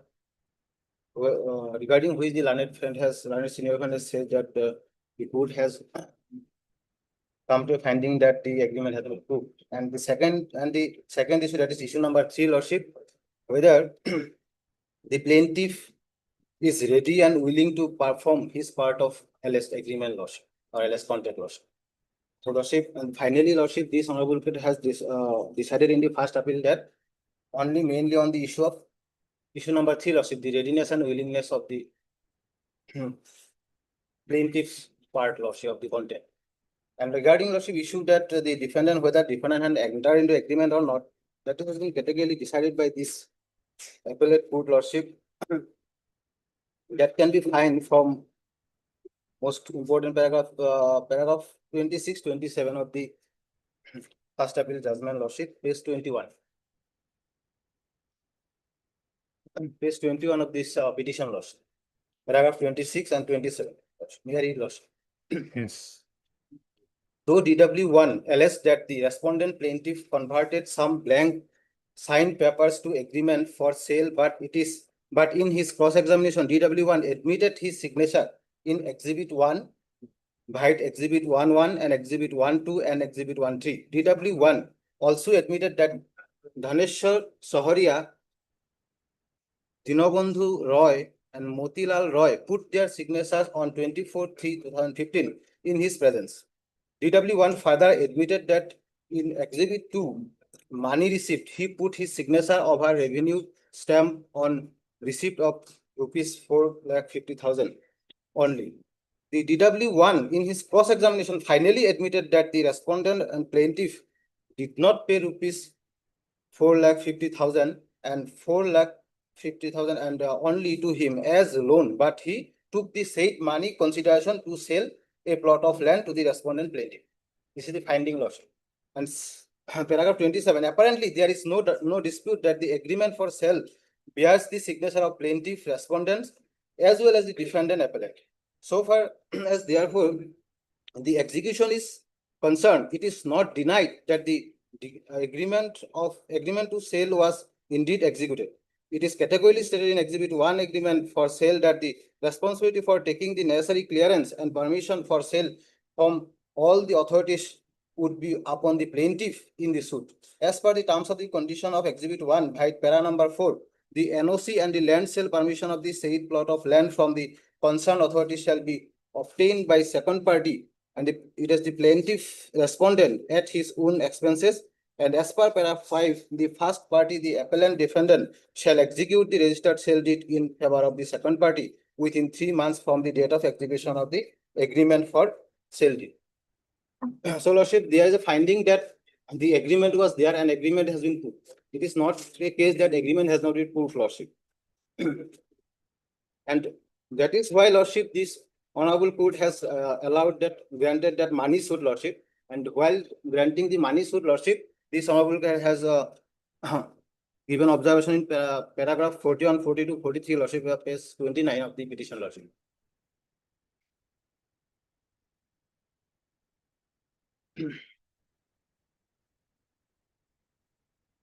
Now the question, paragraph 41, Lordship. Now the question comes whether the plaintiff respondent is entitled to refund of any amount from the defendant or appellant. As already discussed above, the defendant appellant received an amount of rupees 4,50,000 only under the agreement for sale out of the financial consideration amounting to rupees 34,50,000.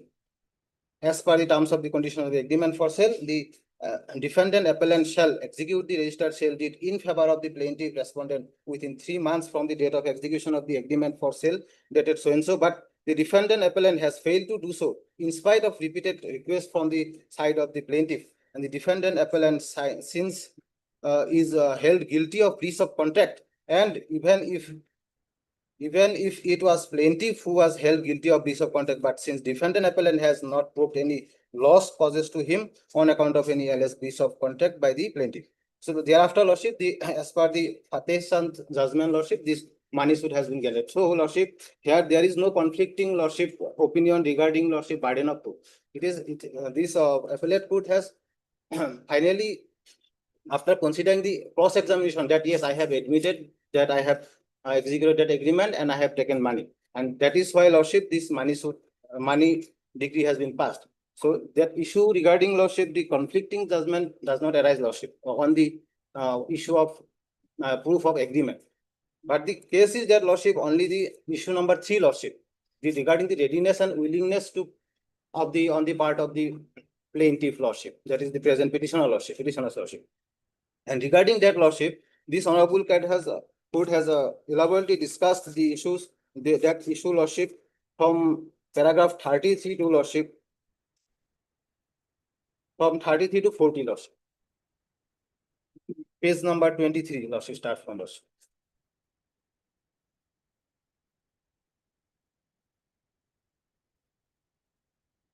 Regarding the issue of readiness and willingness, Lordship, issue number 3, Lordship. Paragraph 33, Lordship, may I read, Lordship. The next issue which arises is that even if the appellant defendant has to be held guilty of breach of contract, Lordship, it is already held that I have been breach of contract, Lordship. Being the agreement for sale of dated so and so, now the question comes whether the plaintiff has proved that he always was ready and willing to perform his part of agreement for sale, which is required by section 16C of the Specific Relief Act, Lordship. Let us now examine as to whether the plaintiff has laid evidence and proved in his suit that the plaintiff has always been continuous to be ready and willing to perform his part of contract. In my opinion, the expression has always been and continued to be ready and willing to perform the contract includes plaintiff must show that he always had the financial capacity to perform his part of contract for making payment of balance sale consideration amounting to rupees 30 lakhs only. No doubt, financial, this point was also learned senior friend has read, that is also been dealt with by the appellate court, Lordship, this honorable court, Lordship. No doubt, financial capacity which is to be proved under the terms readiness and willingness is not that the plaintiff has to show that he had with him liquid monies. But however, it is equally necessary for the plaintiff to show his financial capacity and having much assets for being able to pay the balance sale consideration. That has been tackled, Lordship. The learned senior friend has raised that he need not to show money, Lordship. When we examine the facts of the present case, it is found that the plaintiff, in order to prove readiness and willingness, has relied upon the evidence of the witnesses by PW 2, 3, and 4. According to the plaintiff respondent, he several times approached the appellant defendant to furnish the necessary documents to obtain sale permission, NOC, etc. from the concerned authorities. PW 2, 3, and 4 categorically stated that they accompanied the petitioner to the house of the appellant defendant for collection of such documents, but the appellant did not provide such relevant documents to the plaintiff respondent, for which he was unable to collect the sale permission, NOC, etc. However, the plaintiff respondent did not produce any documents like bank accounts, share certificates, or such other items to prove that he has financial ability, having such assets for being able to pay the balance sale consideration. Next paragraph, Lordship, the section 16C has been discussed, Lordship. It is also important since the main issue here before the appellate court was that the readiness and willingness, Lordship. I am not agree with the argument asked on behalf of the plaintiff respondent that the plaintiff respondent had proved its readiness and willingness as required by section 16C of the specific relief act. As already observed above, readiness and willingness has to be continuous act from the date of entering into agreement to sell till at least leading of evidence by the plaintiff in the suit. If not even as on date at the stage of final agreement, in this regard, it is seen that the plaintiff respondent did not produce any document showing his financial capability, and which documents are in the special knowledge of the plaintiff, because financial capacity or capability will be specific within the special knowledge of the plaintiff only. I cannot produce, and therefore required to be proved by the plaintiff in terms of section 106 of the Evidence Act. That is why the appellate court has said that he failed to prove his burden, Lordship. These documents in possession of the plaintiff with respect to its financial capacity would be the documents of bank accounts of the plaintiff, any fixed deposit receipts, audit balance sheets, profit loss accounts of the plaintiff, etc. Since the date of execution of the agreement of sale, that is dated 24/3/2015. Section 16C of the Specific Relief Act deliberately requires continuous readiness and willingness, that is continuous financial ability to complete the transactions. The stage of complying the obligations under the agreement to sell by the proposed buyer, even if does not arise, yet section 16(6) of the Specific Relief Act requires the plaintiff to show continuous financial capacity to pay the balance sale consideration. In my opinion, the interest in the instant case, the plaintiff respondent in this regard has miserably failed, because merely by saying financial capacity to pay balance consideration does not mean that the plaintiff respondent had financial capacity, because there is a settled principle that, Lordship, he has to aver as well as prove, Lordship. Merely averments is not sufficient.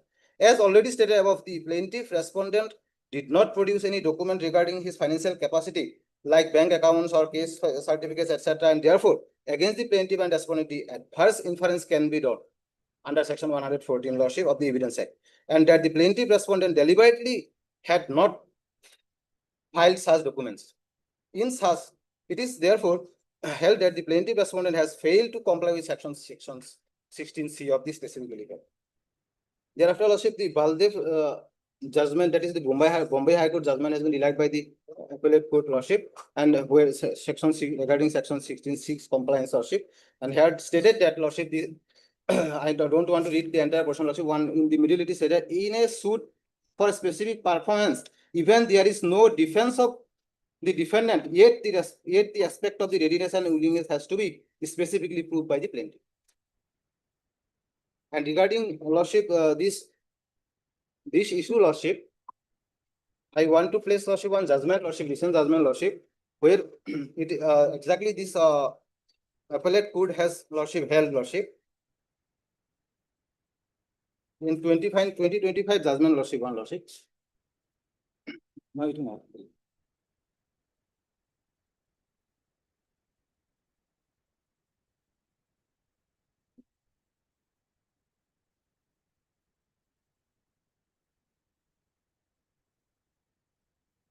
Lordship, regarding the agreement, proof of agreement, that is not the issue, Lordship. That has been, this honorable appellate court has also held that agreement has been proved. That is why, Lordship, a piece of contract, and that is why money degree has been passed, Lordship. So in this judgment, Lordship, I want to, Lordship, basically, Lordship, few paragraph, Lordship, paragraph 23, 24. What point you want to emphasize? Here, Lordship, says that the readiness and willingness has to be proved, Lordship. Paragraph 24, may I read, Lordship? Page, internal page, Lordship, 783, Lordship. Yes. And the document page number 9, Lordship. Paragraph 24. To aver and prove readiness and willingness to perform an obligation to pay money in terms of contract, the plaintiff would have to make specific statement in in the plain and adduce evidence to show ability of funds to make payment in terms of the contract in time. In other words, the plaintiff would have to plead that the plaintiff had sufficient funds or was in a position to raise funds in time of the discharge his obligation under the contract. If the plaintiff does not have the sufficient fund with him to discharge his obligation in terms of the contract, which requires payment of money, the plaintiff would have to specifically plead how the funds would be available to him. To cite an example, the plaintiff may aver proof by adducing evidence an arrangement with the financier for disbursement and adequate funds for timely compliance with the terms and conditions for a contract involving the payment of money. And Lordship, also important paragraph 45, 44 and 45.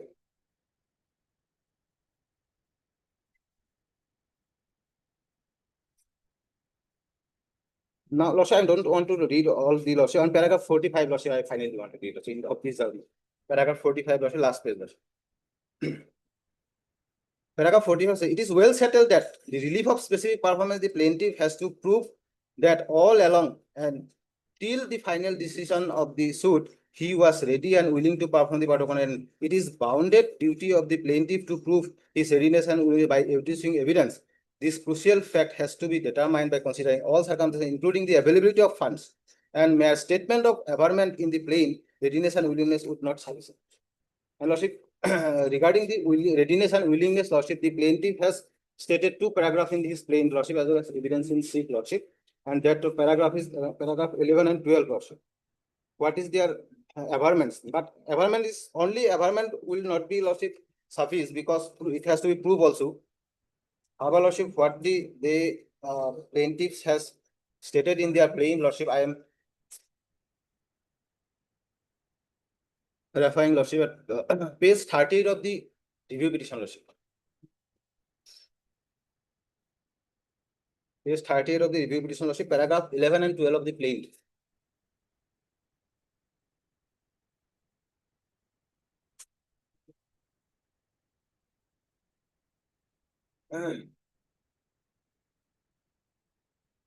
Yes. Lordship. These two averments are the only averments regarding readiness and willingness, Lordship. Paragraph 11 says that the plaintiff several times requested to the defendant to register the below A scheduled land in favor of the plaintiff, but the defendant did not pay any heed to the request of the plaintiff. So, in compelling circumstances, finding no other alternative, the plaintiff has sent a legal notice to the defendant through his learned counsel, Mr. Matiur Rahman, on dated 8/12/2015, and again requested the defendant to register the below A scheduled land in favor of the plaintiff, but this time also defendant did not show his intention to sell his plot of land to the plaintiff. And paragraph 12, Lordship, that on the other hand, the plaintiff is a PT businessman by profession, and he somehow managed the advance agreed money and paid to the defendant for buying the below A scheduled plot of land, and he is badly engaged to manage the balance consideration money for the purpose of the completion of the sale process. This is the only, Lordship, statement, Lordship, where it is proved that financial capacity or ability. There is even no averments also, Lordship. Evidence is not at all, but even averment is also not there, Lordship, regarding the readiness and willingness, Lordship. And Lordship, the learned friend has another point has raised that interest has not Out of 33 lakhs, how much was the advance? 4 lakhs. 4,50,000. Okay. 4 lakh. That is also a minimum, Lordship. Okay. EMD, Lordship. And Lordship, regarding the interest point, Lordship, the learned friend has said that in the learned senior friend has said that I'm shocked with that there is no interest from the date of 89, Lordship. The law of interest is, Lordship, is our, Lordship, under the section 34 of the CPC, where it is deliberately used by the legislator that the court may, this is a discretionary power, Lordship, of the court to allow or not allow. This is the part of equity, Lordship. And earlier, Lordship, before the 2018 amendment, Lordship, the specific relief was also under equity, Lordship. And now after 2018 amendment, though it is not an equity lordship, but the regarding interest lordship, it is a lordship equity lordship, and it is the court discretion of the court. And regarding that judgment also, that's in the Supreme Court lordship, but I have not put a printed out lordship. So lordship that cannot be taken a plea lordship. And lordship, most importantly, lordship in a review jurisdiction, your lordship is very much our lordship. It is very limited, and the very few and limited grounds are there for reviewing a judgment lordship, because the appeal cannot be reheard lordship. And there is, if there is something error by the learned by the lordship honorable appellate court lordship, that error cannot be a mere error lordship. That error has to be more than a mere error lordship. That is well settled by this honorable Supreme Court lordship. And therefore lordship, and the this any other sufficient reason has to be also be lordship analogous to the lordship the error apparent on the face of record. That is in this record also judgment is there, honorable Supreme Court. And lordship, they are also not saying that the discovery of new or important matters or evidence is there. Okay. So in this regard, lordship, I want to lordship place to judgment lordship regarding the review jurisdiction of the lordship. One lordship in the lordship 2025 lordship judgment lordship by the honorable Supreme Court lordship, that I want to place regarding the limitation of the review court and lordship, the grounds on which can be reviewed lordship.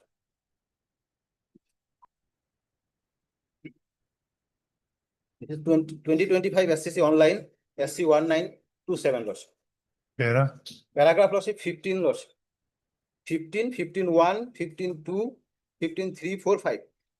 This is the lordship under which when lordship in the review proceeding can be married or lordship not required. Okay, I'll go through it. Not required. Yes.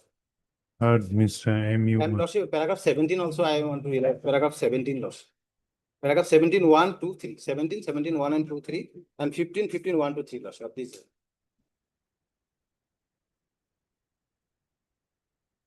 Heard Mr. M.U. Mahmood, the learned counsel for the review petitioner. Also heard Mr. J. Abbas, learned counsel for the respondent. Hearing concluded, judgment reserved. One reply. In the agreement, it was very much clear that at the time of execution of sale deed, rest amount would be given. Even then, we have exercised readiness several times earlier. So that is the only. When it is exhibited, everything will go. Contents of the exhibit would automatically prevail. Okay. Regarding that, also financial capacity has to be within the ambit of the readiness and willingness lordship. And my final says that lordship, the learned the petitioners has failed to show any grounds for reviewing this lordship. Applies lordship.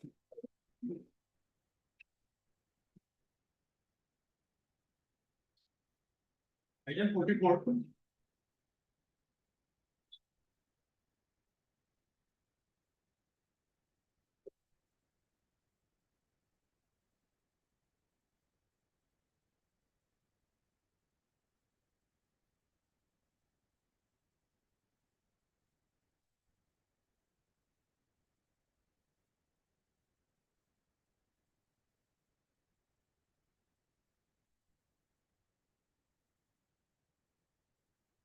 This is your affidavit. Yes, sir. Yes, Mr. Roy. Yes. Yes, may I please? Well, the respondent plaintiff filed a suit for declaration and permanent injunction, and mainly prayer is to restrain the defendant's your lordship, the present petitioner, from holding the Pratinidhi Sabha of Assam Sahit Sabha at Golaghat on 7th of June, 26 lordship. And accordingly, lordship, along with the plain, injunction application was filed under order 39 rule 1 and 2. And the injunction order was granted, restraining the aspirant petitioner Assam Sahit Sabha for holding the Pratinidhi Sabha on 7/6/26 at Golaghat, lordship. Lordship, after going through the plaintiff lordship, I was not the counsel in the trial court. So when I gone through the plaintiff lordship, it is clear that the suit was filed in a representative capacity, your lordship, without filing any application under Order 1 Rule 8 of the CPC. And the learned trial court admitted the plaintiff, granted the injunction, lordship, and now the trial is pending. Your lordship, may please to peruse. The plaintiff starts from page 29, annexure 1. Yes. Page 29. Your lordship, may please to come to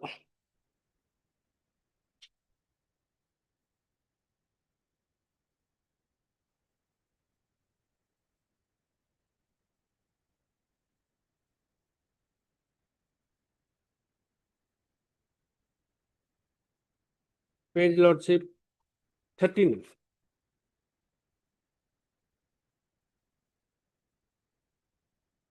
Nine. Lord, sorry, lordship. Para 17 and 18. lordship.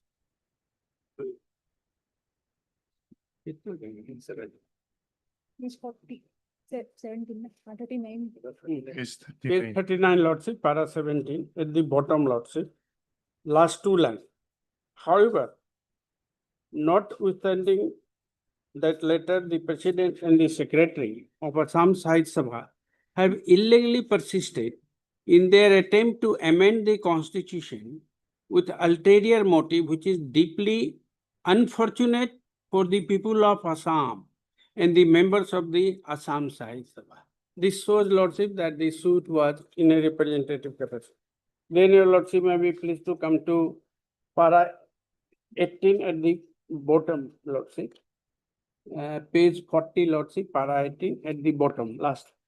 The defendants are therefore liable to be permanently restrained by way of injunction from giving effect to or proceeding with the holding of the said Pratinidhi Sabha scheduled on 7/6/26 at Golaghat under the Golaghat Sahitya Sabha, as well as from giving effect to the Adorani committee constituted for the said purpose. Then para 19, lordship, that the plaintiff begs to state that the defendants are powerful and power-hungry persons who, driven by their adamant stance and self-interest, are proceeding to hold the Pratinidhi Sabha on 7/6/26 in flagrant violation of the rules and regulations of the Constitution of Assam Sahit Sabha. If the defendants are not restrained by granting of a permanent injunction, the plaintiff as well as the people of Assam and the members of the Assam Sahit Sabha will suffer irreparable loss and injury. And the glorious reputation of the Assam Sahit Sabha as a prominent cultural and literary organization of the state will be irreversibly damaged. Lordship. Then, your lordship, may please to take up the injunction. Injunction petition, lordship. Page 47. Page 47, lordship.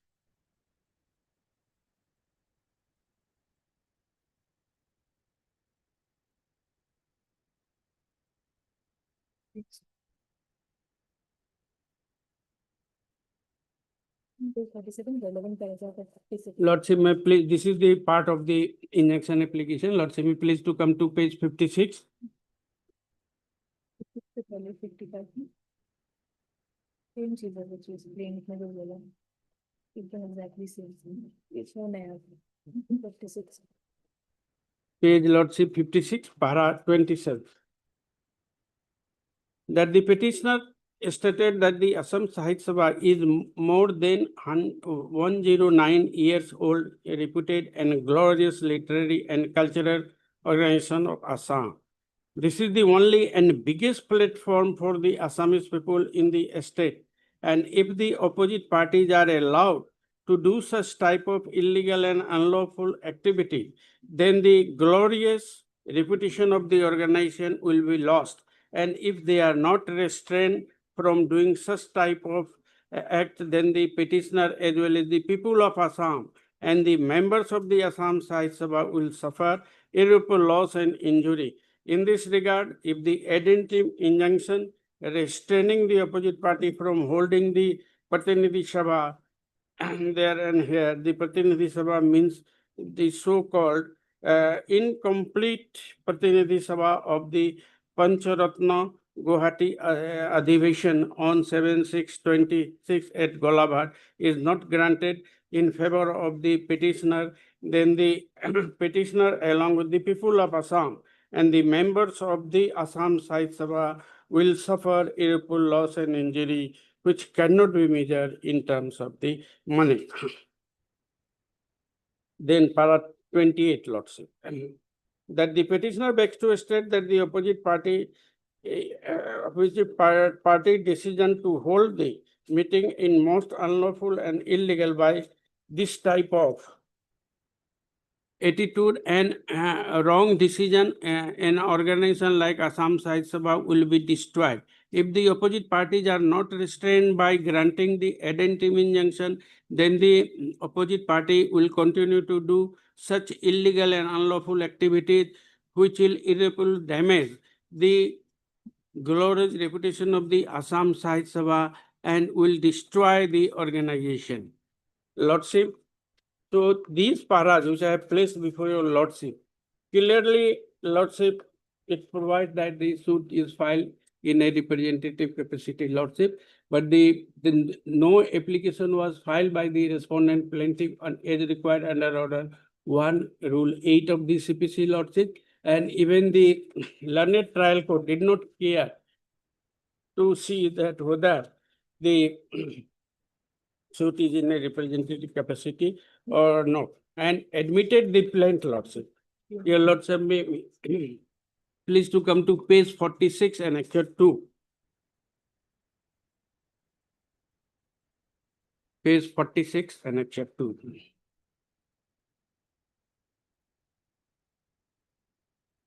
Lordship, this is the order. The suit was when filed.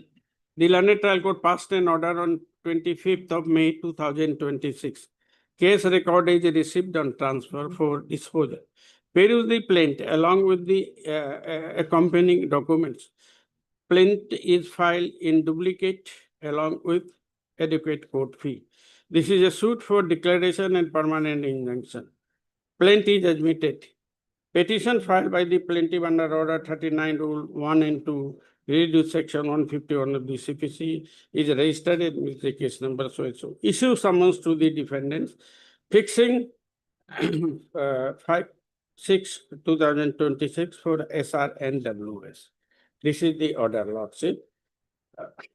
There is no whisper regarding the filing of any application under Order 1, Rule 8 of the CPC, Lordship, or seeking permission to allow to file the suit in a representative capacity, Lordship.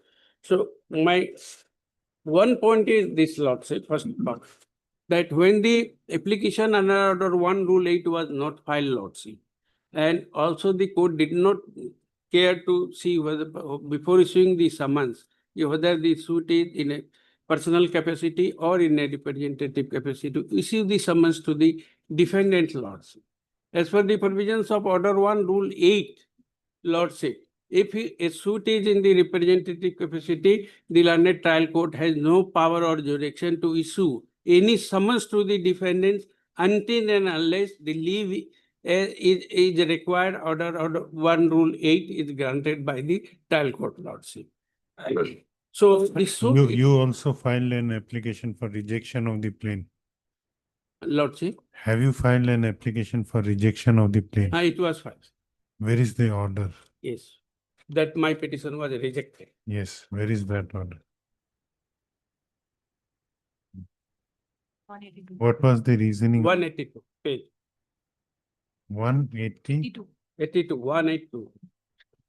What was the reasoning of the trial court for rejecting? Not only that, Lordship, the other members who were not the parties in the suit, they had also filed application for implementing the plaintiff or defendant. Those applications were filed under Order 1, Rule 8 of the of the CPC Lordship, but the learned trial court did not consider and granted the injunction. Page 182.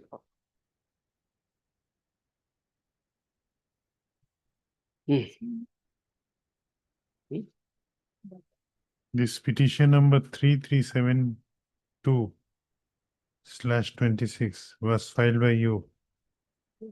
Yes. Why this was rejected? What was the reasoning by the trial court?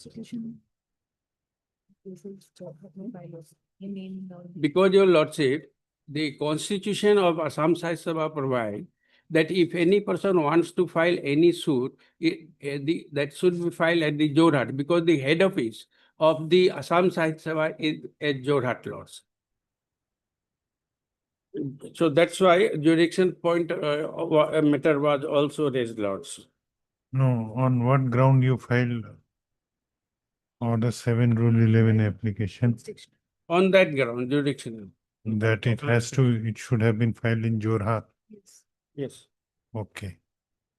There you did not take the plea of representative suit. No, in that lordship, in that petition, plea under Order 1 Rule 8 was not taken. Okay. That was not taken. Yeah, there is a This plea point of place of suing was taken, lordship, for the rejection of the plaint, lordship. Lordship, please to peruse the order. Operative portion, lordship, page 198. Yes. Because that is a pure question of law, lordship. If a suit is time barred due to any reason, that is the duty of the trial court to see whether the suit can be dismissed under Section 3 of the Limitation Act or not. That's why, lordship, the peremptory hearing is fixed in the trial court to see whether the suit is time barred or not, whether the suit is barred by any provisions of the Act, lordship. Those are the duty casted upon the presiding officer. And whether leave is to be taken or not, that is a pure question of law regarding the maintainability of the suit. Even the petition was filed under Section 9 of the CPC also, that the suit is not maintainable. All were rejected. Lordship, the operative portion. Now, after threadbare discussion, as discussed above, I am of the considered opinion that bylaws of the Assam Sahit Sabha, Constitution of Assam Sahit Sabha, as mentioned by the learned counsel for the defendant, cannot override the jurisdiction of this court as envisaged in the CPC to decide the dispute in hand. Accordingly, I am of the considered opinion that the instant suit is maintainable and the petition number so and so, 3 petitions were filed, lordship, by different person members. On the next date, I am consider opinion to hear the impleadment petition filed by the parties to implead as plaintiff in the instant suit. The defendants are at liberty to file the written statement on the next date. Furnish a fresh copy of this order to the parties. Fix author for hearing on impleadment. Lordship, some of the members filed the petitions for their impleadment. Either the plaintiff or defendant, lordship, in those applications, it is clearly mentioned the petition has been filed under Order 1, Rule 8. 8A. That petition your lordship will find.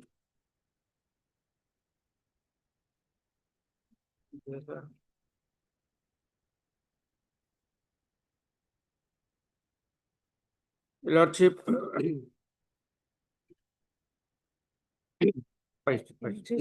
94.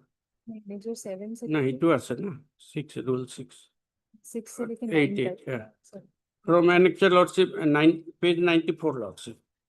Annexures are 5, 6, 7. Total 4 numbers of the petitions were for the impleadment, and which starts from page 94.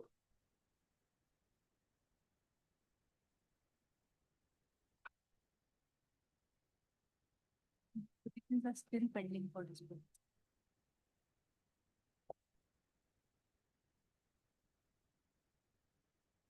Page 94, lordship. This is an application filed under Order 1, Rule 8 of the CPC by one Lordship, uh,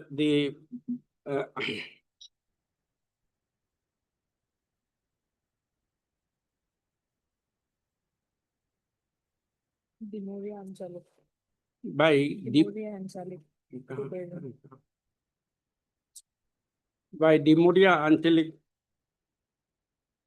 that your Lordship will find. What happened to these impleadment petitions? This is still pending Okay. for disposal. It was no order was passed, Lordship, by the learned trial court, though it is the petitions, 4 numbers of petitions were filed under Order 1, Rule 80 of the CPC for their impleadment, Okay. Lordship. Okay. And after, when the petition was filed under Order 1, Rule 8A, Lordship, it should have been click in the mind of the learned trial court that whether the leave is required or not, whether the plaintiff has obtained the leave or not for the institution of the suit, Lordship. This shows, Lordship, that something is fishy, and Lordship, actually there was no application of the proper judicial mind, Lordship. Because, Lordship, here when even under the petitions were filed also under Section 9 of the CPC, Lordship. So when the suit is not maintainable, Lordship, there are catena of the decision of our own High Court as well as the Apex Court that if a suit is in a representative capacity and the leave is not taken, that the suit will not be maintainable, your Lordship. Okay. My first submission.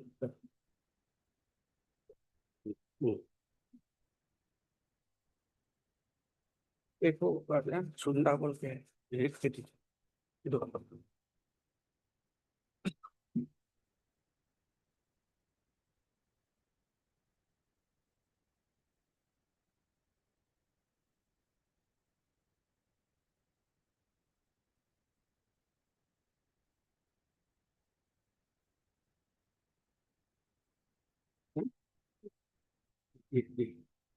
Yeah.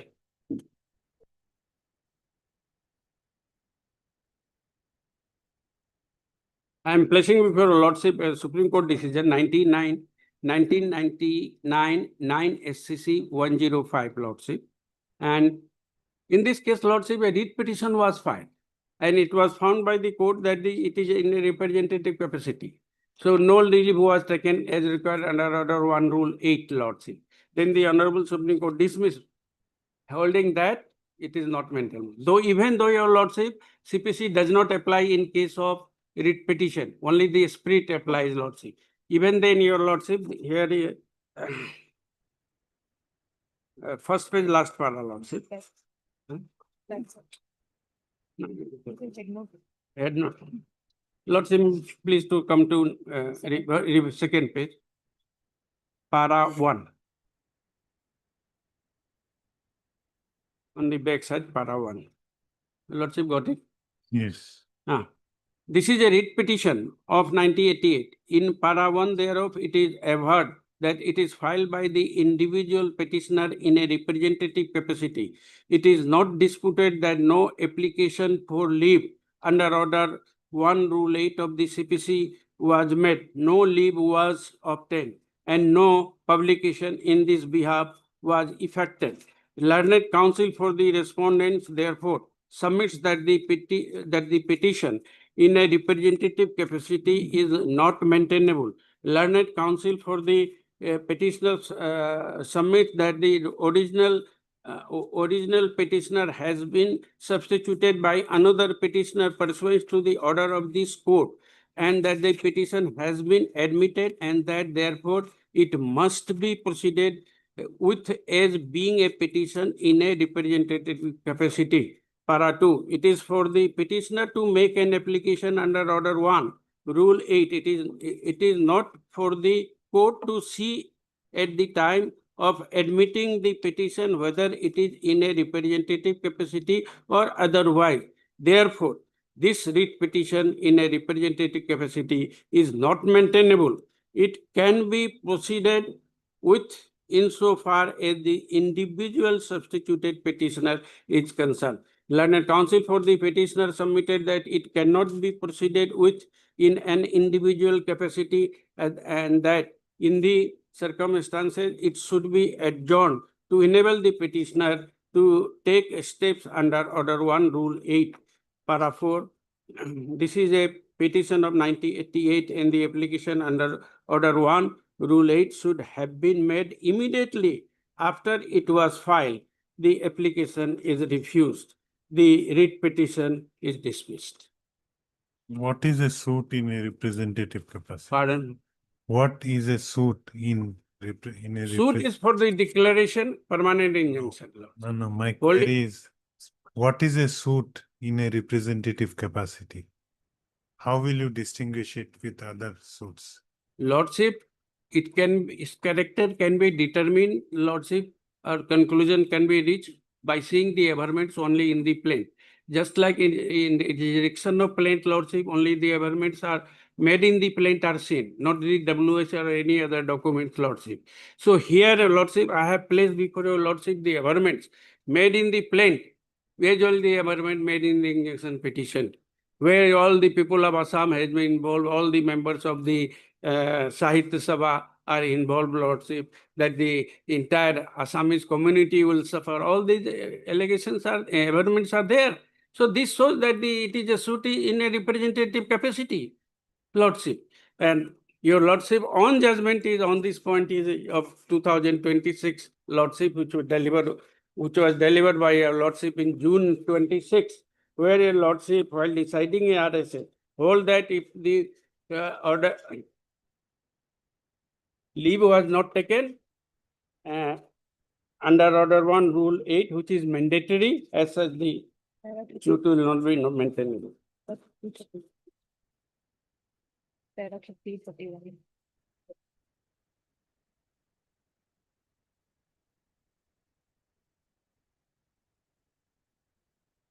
Lordship, may I please to come to Para 31.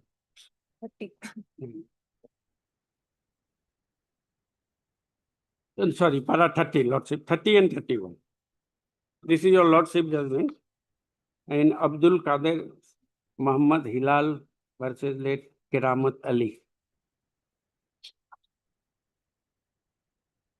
Para 30. This court is of the considered opinion that the first appellate court was correct in holding that the plaintiff has filed the suit in a representative capacity as president of the Narayan Gaon Unnayan Samiti. This court is also of the considered opinion that when a person claiming to be the office bearer of an unregistered society files suit on behalf of the said society, the compliance of the provisions contained in Order 1, Rule 8 of the CPC is mandatory. As such a suit takes the color of a representative suit in Para 31. However, in the instance case, no such compliance of Order 1, Rule 8 of the Code of Civil Procedure has been made by the plaintiff while filing the suit. As such, the first appellate court is right in holding that the suit is not maintainable for non-compliance of the provisions of Order 1, Rule 8 of the CPC. And the second substantial question of law is also accordingly decided in affirmative. So, your Lordship, in the present judgment held that if there is no compliance with the Order 1, Rule 8, Lordship, the suit will not be maintained, which provisions are mandatory, Lordship. Apart from that, Your Honor is well versed that your Lordship will please to peruse the provisions of the Order 1, Rule 8, which I have quoted in my petition also. And Lordship.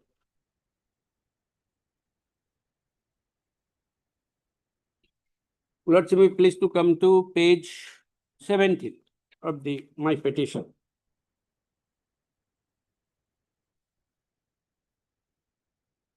Yes.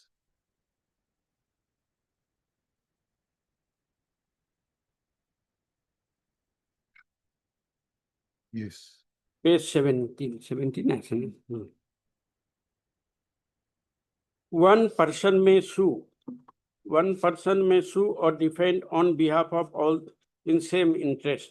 Where there are numerous persons having the same interest in one suit, one or more of such persons may, with the permission of the court, sue or be sued or may defend such suit on behalf of or for benefit of all persons so interested. B, the court may direct that one or more of the such persons may sue or be sued or may defend such suit on behalf of or for the benefit of the all persons so interested. The courts subsection 2. The court shall, in every case where a permission or direction is given under subsection subrule 1 at the plaintiff's expense, give notice of the institution of the suit to all persons so interested, either by personal service or by reason of the number of persons or any other cause such service is not reasonably practicable by public advertisement, as the court in the such case may direct. Then subsection 3, any person on whose behalf or for whose benefit a suit is instituted or defended under subrule 1 may apply to the court to be made a party to such suit. Then subrule 4, no part of the claim in any such suit shall be abandoned under subrule 1, and no such suit shall be withdrawn under subrule 3 of rule 1 of the order 23, and no agreement, compromise, or satisfaction shall be recorded in any such suit under rule 3 of that order, unless the court has given at the plaintiff's expenses notice to all persons so interested in the manner specified in subrule 2, subrule 5. When any person suing or defending in any such suit does not proceed with the due diligence in the suit or defends the court may substitute in his place any other persons having the same interest in the suit. A decree passed in a suit under this rule shall be binding on all persons on whose behalf or for whose benefit the suit is instituted or defended, as the case may be. Explanation: for the purpose of determining whether the persons who sue or sued or defend have the same interest in one suit, it is not necessary to establish that such person have the same cause of action as the persons on whose behalf or for whose benefit they sue or are sued to defend the suit, as the case may be. Now, Lordship, here no application was filed for taking leave, Lordship. There was no paper publication to the public in general, Lordship, or the members of the Assam Sahitya Sabha, Lordship. The Assam Sahitya Sabha branches are situated not only in Assam, its branches are also in USA, Lordship. All these things are in my petition, Lordship. USA, then your Lordship, Vietnam, Cambodia, Laos, Lordship, Thailand, Hong Kong. So lakhs and lakhs persons are the members, Lordship. So they are, if the paper publication is not given, Lordship, if the general citation notice is not issued, how the members will come, Lordship, and how will they defend or oppose? So there is a great public policy involved while enacting the provisions of Order 1, Rule 8, Lordship. So a person, Lordship, tomorrow, if the plaintiff, Lordship, want to withdraw the suit, it is suit till whether he can withdraw. Not at all, Lordship. Binding. So, Lordship, on all the members will not be binding by the degree, if a degree is passed by the trial court, Lordship, because there was no paper publication by the plaintiff, Lordship. Yes, Mr. Methi. So other citations are also there.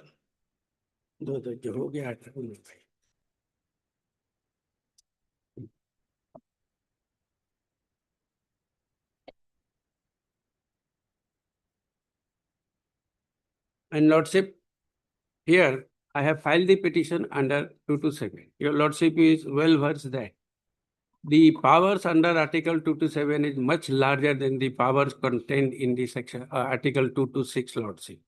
Articles 227, Lordship, its main function is to control the lower judiciary or the tribunal lordship to remain in control and to work within the frameworks of the law. It is not that they will act as per their whims and caprices and do anything, lordship. So that is, and in this respect, lordship, I had conducted a case, lordship. A degree was passed. A degree was passed by the learned trial court declaring the right title interest and for recovery of possession. But actually, when I appear on behalf of the defendant, I observed that the Jamabandi shows that it is a government land. But the learned trial court has granted the decree, passed the eviction order in respect of the government land, though the suit was filed by the private party, Mir Ishfaq Hussain of Laktikia. He was also advocate.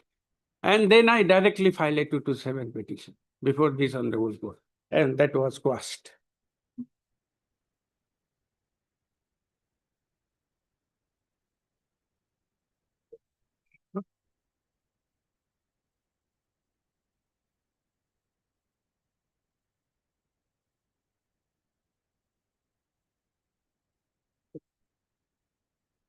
Print दे दिया।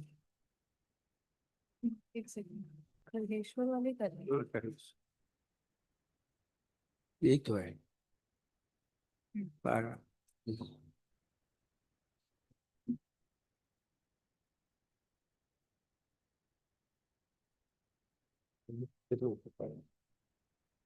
So तो 8, 9, 8 से लेकर पूरा 13 relevant है। तो the power of 2 to 7 discuss किया है, अलग-अलग judgments। पैरा 8 से लेकर 13 तक। Lordship, may please to. नहीं, print में उनके वक्त में 9, 10, 11 relevant। Lordship, the print I have given, para does not tell you with my books, but the print I had given to your lordship, relevant paras are 9, 10, and 11. Paras 9, 10, and 11. हम लोग का पारा 8 से लेकर 13 से 8.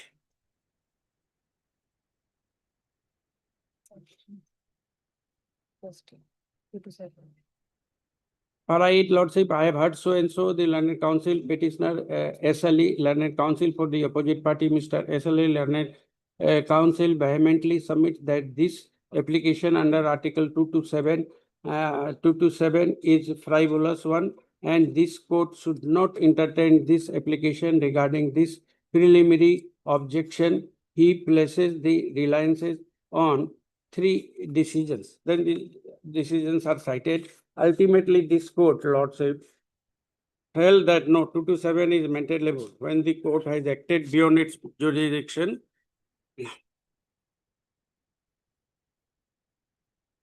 Lordship, may be pleased to come to, in my book, it is para 11. You have marked the paragraph. I will go through it. You have marked the paragraphs. Paragraph. Mark. Highlighted. Paras are highlighted, relevant portion. So ultimately, lordship, it was held by this honorable court that 227 can be invoked for doing the substantial justice, and lordship, otherwise, lordship, in a regular court, the party must file a title appeal, lordship, for setting aside a decree and judgment and decree. But when the court has acted beyond its judicial lordship, 227 will apply very much. Another, on this point, the apex court judgment is, lordship, very clear. Yeah.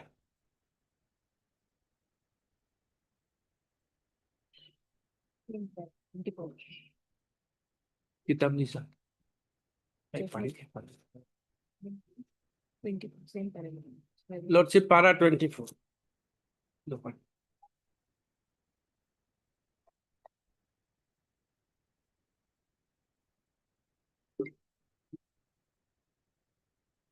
Yes.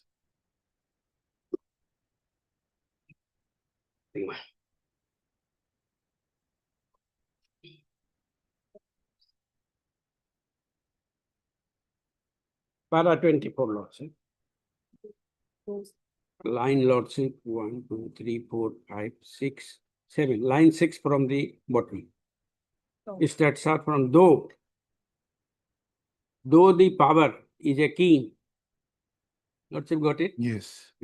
though the power is akin to that of an ordinary court of appeal, at the power under Article 227 is intended to use sparingly and only in appropriate cases for the purpose of keeping the subordinate courts and the tribunals within the bounds of their authority and not for correcting mere errors.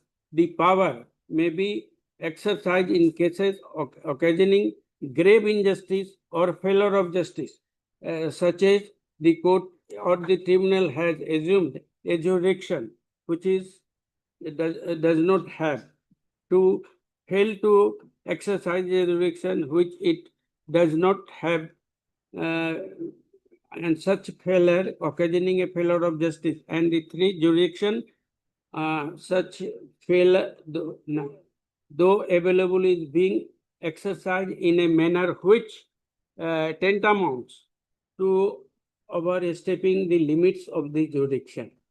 So, Lordship, the law is regarding, Lordship, whenever the trial court or the tribunal exceeded its jurisdiction or acts beyond jurisdiction, Lordship, 227 can be always, it can be invoked. The other citation,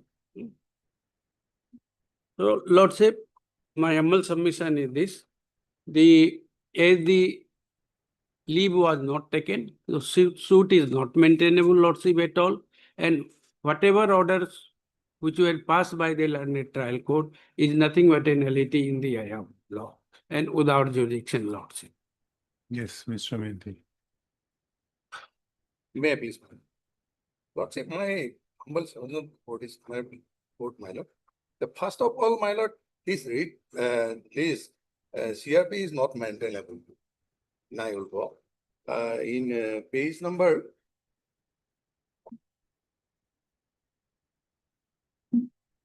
259 of my affidavit. Why it is not maintainable? So, Lordship, already I have submitted that beyond to decide the present question, the averment made in the plain should be looked at. Other documents, no need to. Why it is not maintainable? Page 261 of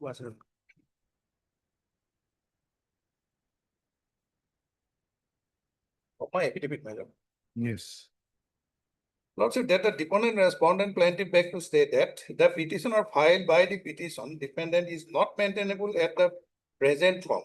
The petitioner defendant has filed this petition under Order 27 of the Constitution of India, challenging the order, three order, my lord, not only one order, 6/6/2026 and 25/5/2026, 5/6/2026.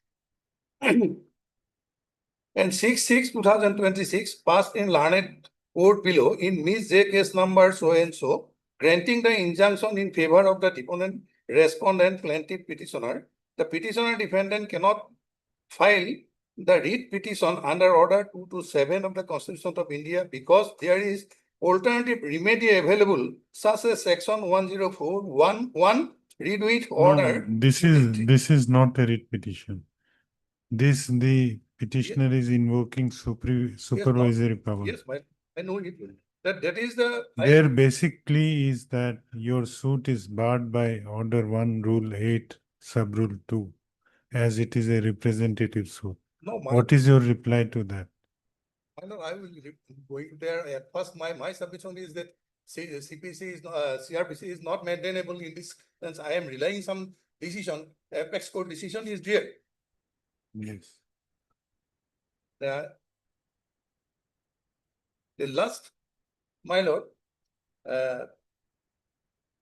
P. Suresh case is decided in February 2026, my lord.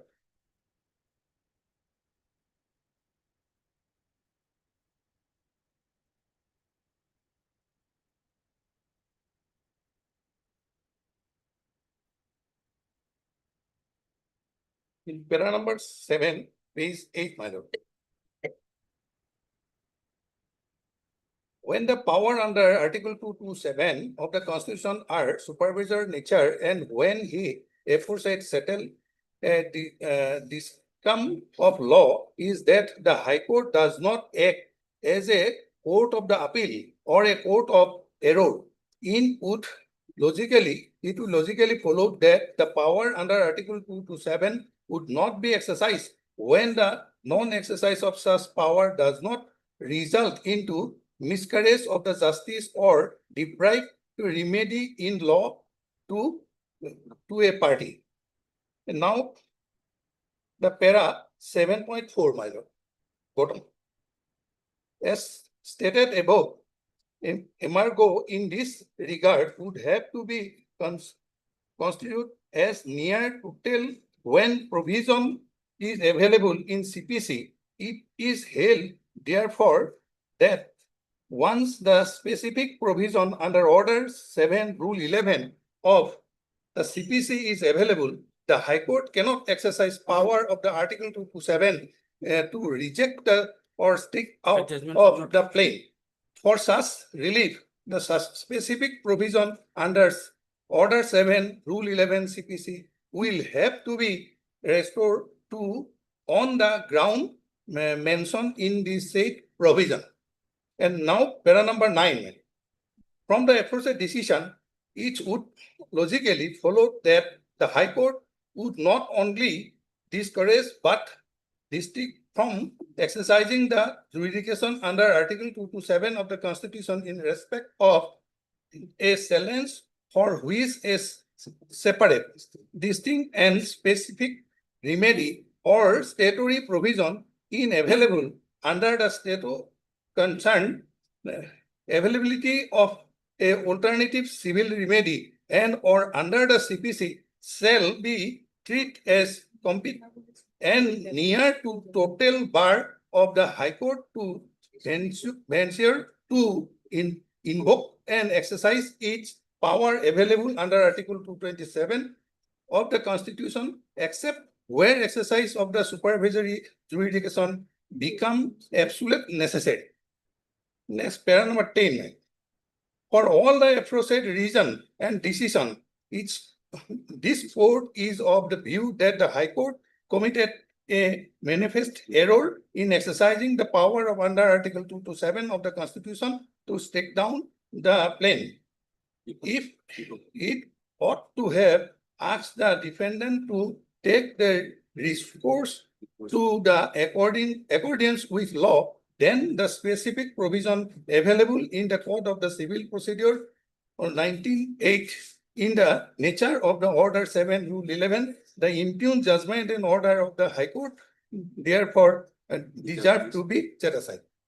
So in this case, my very clear. In my case also, they have filed a petition under Order 7, Rule 11 to reject my claim. The Order 7, Rule 11 petition is the appealable order. This is not a revisional order. So if the another provision is there in the CPC, then they cannot file the CRPC reporting court. And another case is there, my lord.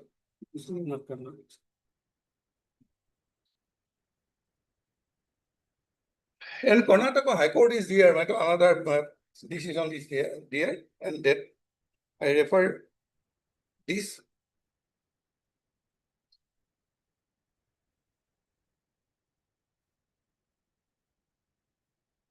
My lord, para number two. What you got it? Para number 2.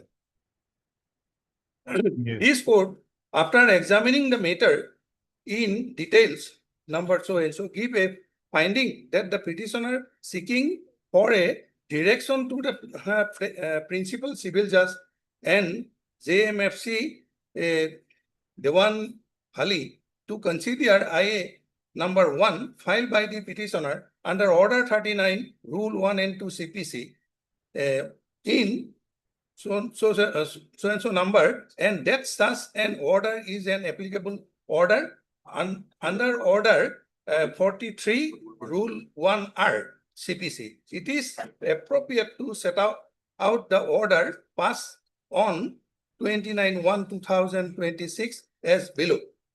So another para, that is, all the para is relevant, then also I'm relevant para I'm going to read, my lord. Para number 5. The issue whether such an order is appealable is no longer raised intricate. The Supreme Court is this a Venkata Subramaniam Naidu versus Salapana and others one has held that the power to grant an ex parte injunction in the deprived from the Order 39 Rule 1 of the Code of the Civil Procedure, since Order 43 Rule 1R of the CPC make an order under this rule applicable. The choice of remedy in which lies with the party is that they can either move the trial court to vacate the order of the Order 39 Rule 4 or file an appeal under Order 43 Rule 1R of the CPC. The court further held that the statute does not distinguish between the ex parte and final order in exercise of the provision of the Order 39 Rule 1 and 2 of the CPC, and thus the disposing of the application under Order 39 of the CPC would be amendable to such challenge. The relevance exact is below.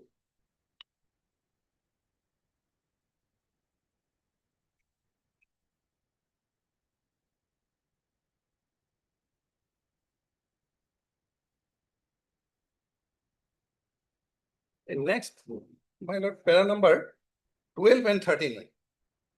Para number, sorry, my lord.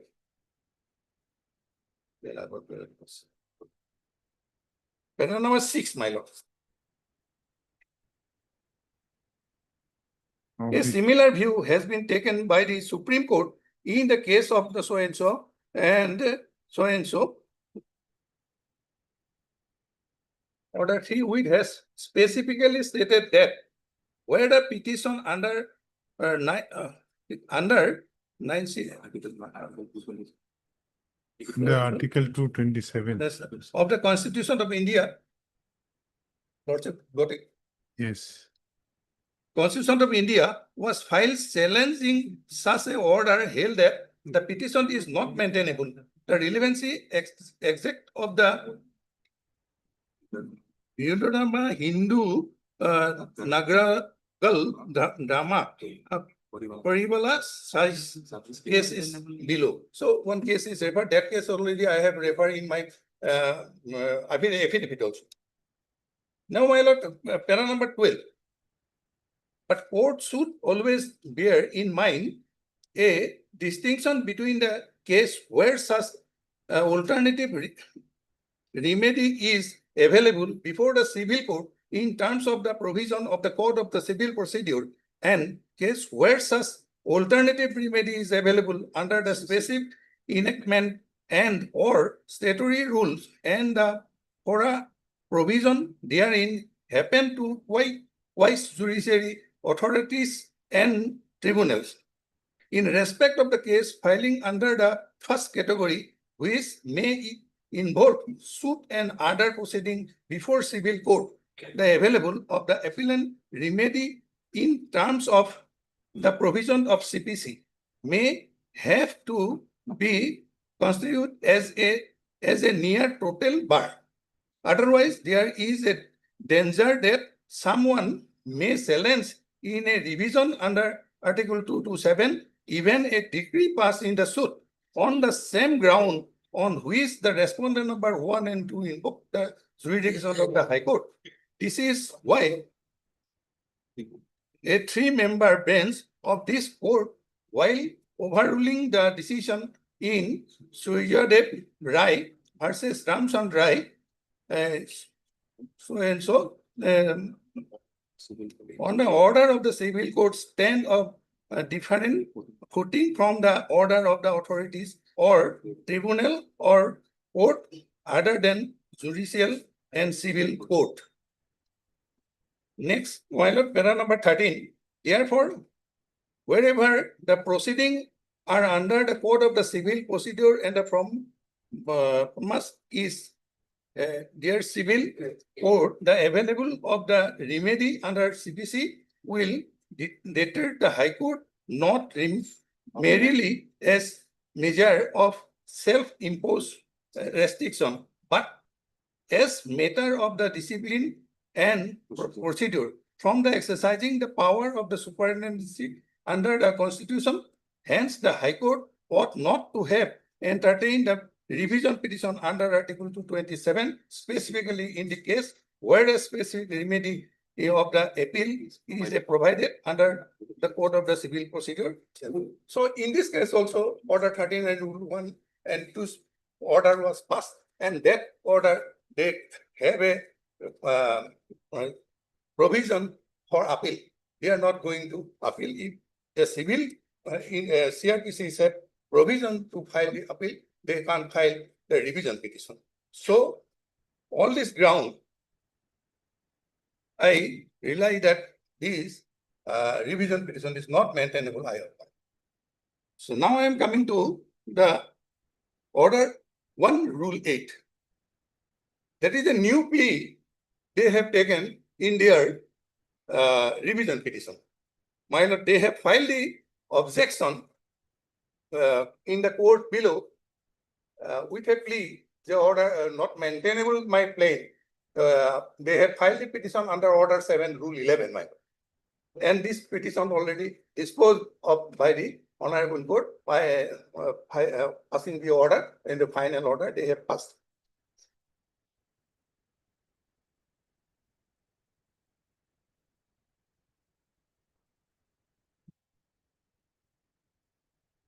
Now in this regard, my lord, that the deponent respondent beg to state that on any valid ground has been taken, no any valid ground has been taken by the petitioner defendant in their revision petition. The ground number 1, 2, 3, 4, which are filed by the petitioner defendant in the petition are same and one. That is Order 1, Rule 8 of the Code of Civil Procedure 1908. Which is not tenable because the suit which was filed by the deponent respondent plaintiff in the learned court below is a suit filed by the plaintiff is in individual capacity and not in the representative capacity. So my suit was totally individual. I am not making the another person in party in my suit. So I am not representing any community on anybody. Of that reference, I have stating something in my plain. Deponent respondent plaintiff is in the learned tribe court below is a suit filed by the plaintiff in individual capacity and not in the representative capacity. In the paragraph number 17 of the plain, deponent respondent plaintiff referred a letter, and in that reference, plaintiff stated the word deeply unfortunate. My lord, this para, my learned senior friend, not read full. Full para is this.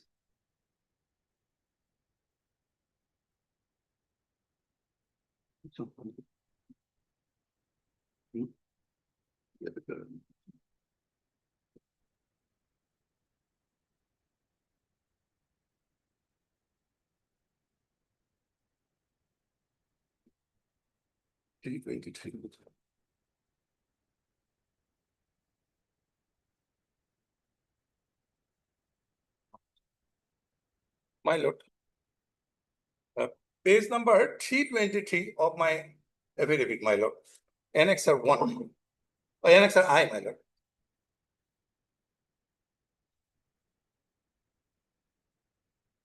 Yes. Lordship, I am going to read the vernacular of the letter, my lord. Then page What do you want to? 329. What do you want to show? So, my lord, that is a letter. In reference of that letter, I have stated that it is unfortunate to me, not only me, all the people of the Assam, that Madhurya Mandita Borua, that person was engaged by the respondents, by the petitioners, to amend to a subcommittee, making a subcommittee, and he was the convener of the subcommittee for amendment of the constitution. He has given some his observation, and that observation is very much clear that they have no right now to amend the constitution. Hereafter also they are trying to amend the constitution of Assam Sahitya Sabha without without the following the law. So that's why I am referring this letter. On that basis, I have stated this what that is unfortunate, because their person, their engaging person, clearly stated that this is a not time to amend the constitution of Assam Sahitya Sabha without following the law. So this is very much clear in this letter. So that words does not mean that that is a representative. So representative suit, to be a representative suit, I am somebody will come along with me and I represent one body or some person. I am not stating in my petition that I am going to represent so and so, so and so, so and so. And my line senior friend stated that somebody comes to the court below and file some petition under order 1, rule 8A to impede the party. So, in my suit, my lord, if somebody come and file a petition without informing me and stated that to allow us to make a party, and without hearing me, how it is possible to court pass the order? And that type of petition has come till 2. And 3 honorable court has passed the order. The 2, how it is possible to hurt all these petitions and objection, and petitioners appeared there and stated that we are going to file the objection on it. So learned court below rightly kept it for the hearing. After hearing, the court will be decided, and that is a power of the court. Court may allow or not. That will be dependent upon the court. And that is the order 1, rule 8A is very much clear in this that. Order 1, rule 8A.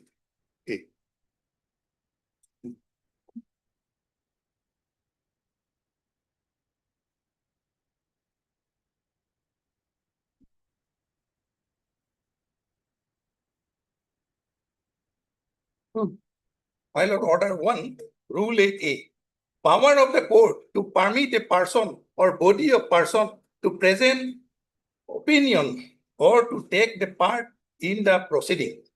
While trying a suit, the court may, if satisfied that a person or body of person is interested in any question of law which is directly and subsequently in issues to the suit, and that is necessary in the public interest to allow the person or body of the person to present his or its opinion on the question of law. Permit that person. Which provision you are reading? Body of person. Which provision you are reading? My lord. Which provision you are reading? Order 1, rule 8. Order 1, rule 8A, my lord. According to this provision, somebody come and file their petition for impede the party in my suit. And that point is pointed out my learned senior friend and stated that that is a representative nature of suit. I am not calling them to come and file a petition before with my petition. And that is the power of the court. Court till now not decided but not rejected. Court kept it for hearing. So it does not mean that that is a representative suit. And in this regard also, I am referring some cases of the Supreme Court. Yes. My lord, Muhammad Ali versus Vizoya, that is the apex court judgment, my lord. 2020.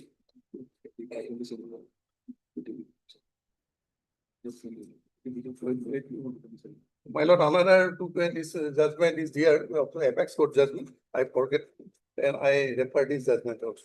You can give the judgments by marking Already I the am marking there, my lord. paragraph Only number. paragraph. Paragraph numbers you mark.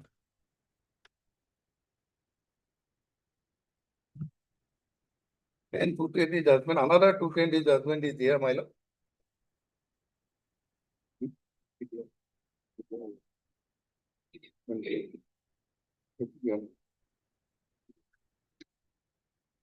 So many Supreme Court judgment is there, my No, lord. instead of bombarding with judgments, give your best judgment. My lord. Give the best judgment on the subject. Supreme Court judgment is the latest judgment of 2026. So already I have referred and given this copy, my lord. Before this, now I am going to cite some judgment under order 1, rule 8, my lord. Yes. That is also Supreme Court judgment, my lord. Lastly passed in January 2011, my lord. Horidam and Jyoti Prasad, my lord.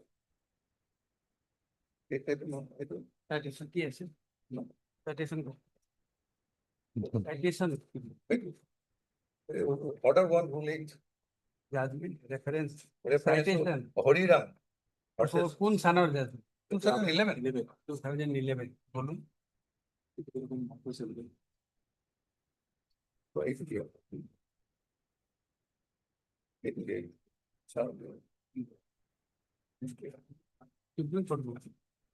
My lord, in this case, my lord, para number 2022, I am going to refer, my lord. Para number 20, my lord. The next plea, which was raised and argued vehemently by the learned senior counsel appearing for the appellant, was that the suit was paid for non-compliance of the provisions of the Order 1 Rule 8 of the CPC. The said submission is also found to be without any merit as apart from the being a representative suit.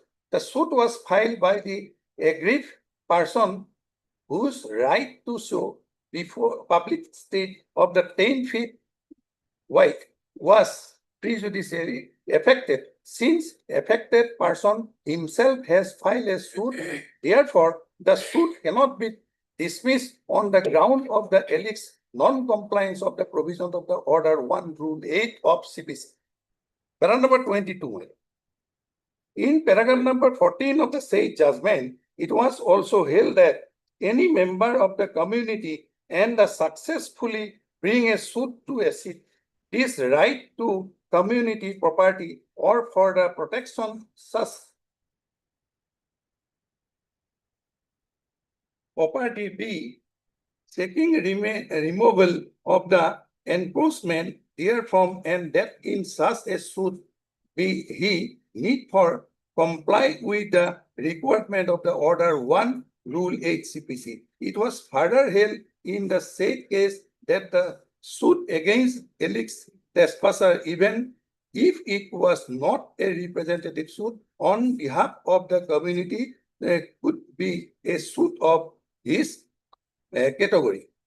In this view of the matter and in the light of this aforesaid legal position laid down by this court, we hold that the suit filed by the plaintiff respondent number 1 was maintainable. So another one judgment, my lord, that was High Court of Delhi, my lord, and I refer this. There are number 60, my lord, in this judgment, my lord. Page number 14. Page number 14, para number 60, my lord. 60, 61. May I read, my lord? Yes. Though the law point is clearly clear with respect of the mandatory character of the provision of the Order 1 Rule 8 CPC, in that to enable a person to file a suit in a representative capacity for an on behalf of the numerous persons where they have the same interest, the party must seek the leave of the court to bring such a suit in the representative capacity so as to bind the non-implicit the parties. However, the non-compliance of the Order 1 Rule 8 CPC does not entail dismissal of the suit itself. The suit may continue in the individual capacity against the member of the society implicated by the appellant in the suit, provided the avertment of that effect are pleaded in the plea. 61. The judgment of the High Court of the Kerala in the case of the entire member of the Minirani communities of the previously village versus Priyavende Narayanam Nari Nair and others reported in 2021 SEC online Kerala 2397 is very clear on this point that even if permission or direction sought under Order 1 Rule 8 CPC is declined, still the suit can be proceed with the difference being then the decree passed in such a suit will bind only the parties to the suit and it will not obtain a representative character. Thus, as the appellant plaintiff themselves are affected by the natural citation number so action of the representative and dependent, the plaintiff would not have been rejected on the ground of ELIX non-compliance of the provision of Order 1 Rule 8 CPC. And now para number 64. Thus, in view of the above fact and the law as laid down by the Supreme Court and other High Court, this court is of the view that there is no impediment in the appellant plaintiff maintaining the suit themselves without recourse to Order 1 Rule 8 of the Code of the Civil Procedure. So the result thereof would be binding between the parties to such suit alone. So from this, it is very much clear. On the other hand, my lord, my suit is totally my individual capacity. I have filed this suit. This is not a representative suit. If the representative character so come, then also my suit may not be dismissed. And if any result come, then that will be binding with me on, not others. I am not going to say that that and that people represent. I am represent that and that people. Nowhere I am stating. Now in the para number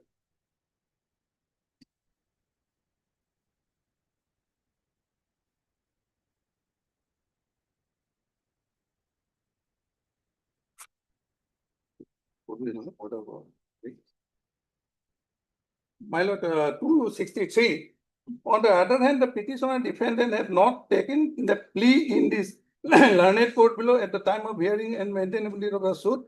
The petitioner filed by the petition defendant was only on the ground that the suit is not maintainable under Order 8, Rule 11 and Section 9 with the Section 151 Code of the Civil Procedure, and learned court below rightly passed the order and dismissed the petition. The Order 1 Rule 8 of the Civil Procedure Code is not effective in this case. This plea is a new plea taken by this petitioner defendant in the petition. On the other hand, my lord, regarding the Order 7 Rule 1, it is also Supreme Court decided on the suit is in this suit also very much clear. Order 7 Rule 11.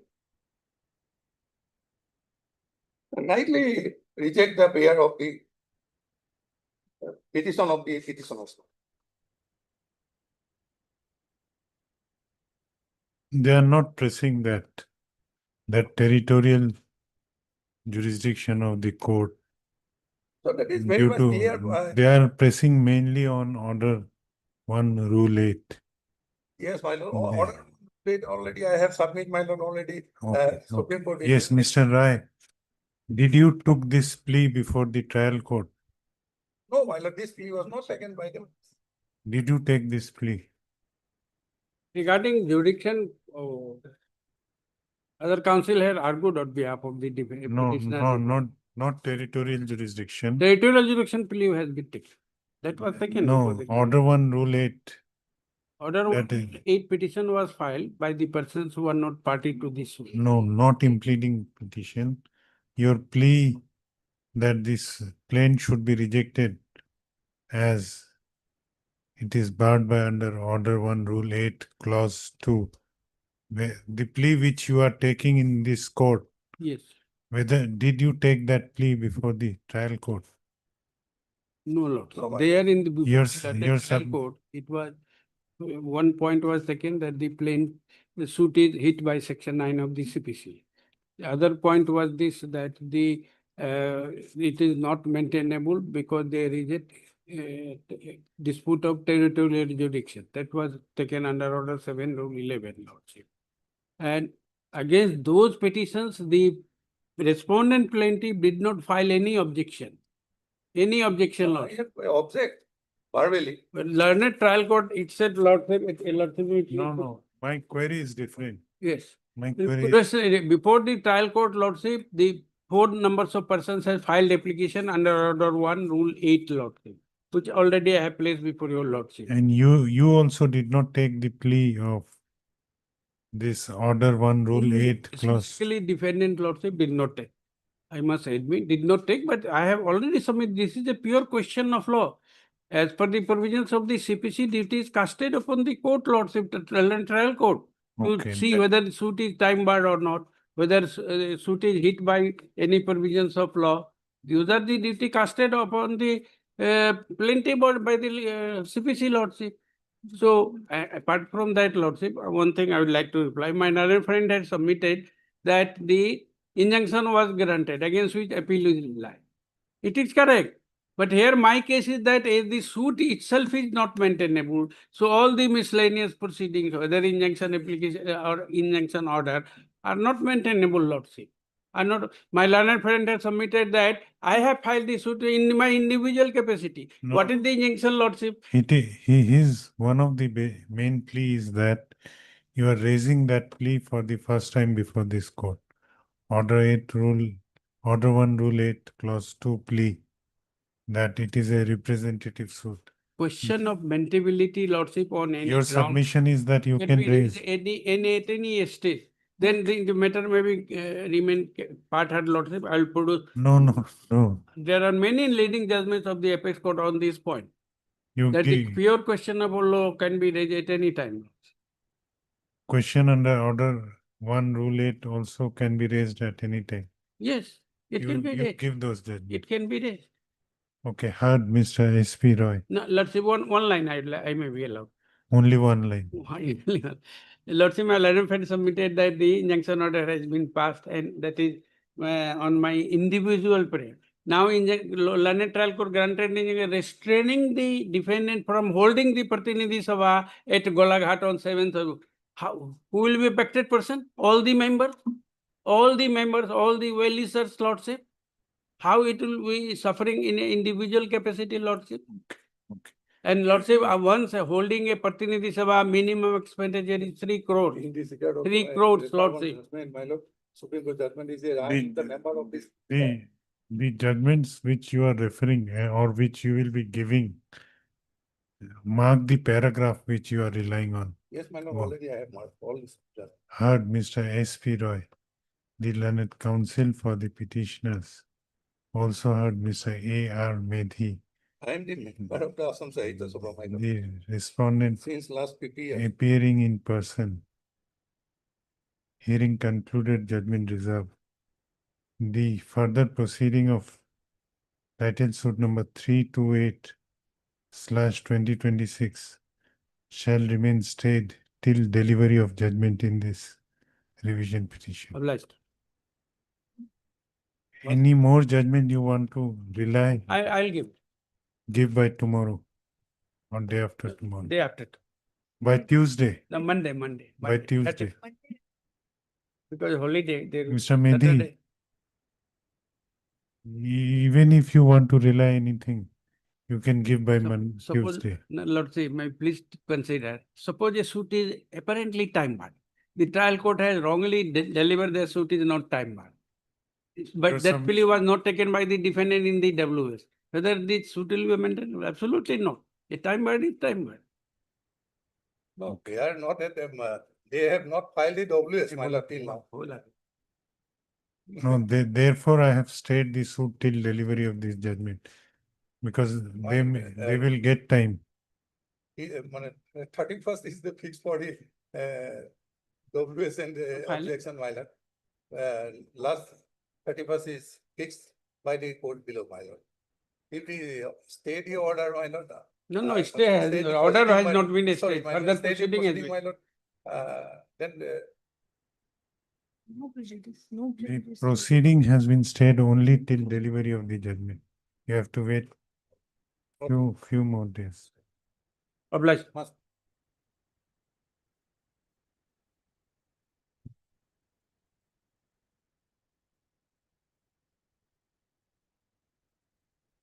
हाँ जी 4:30 पे तो बोला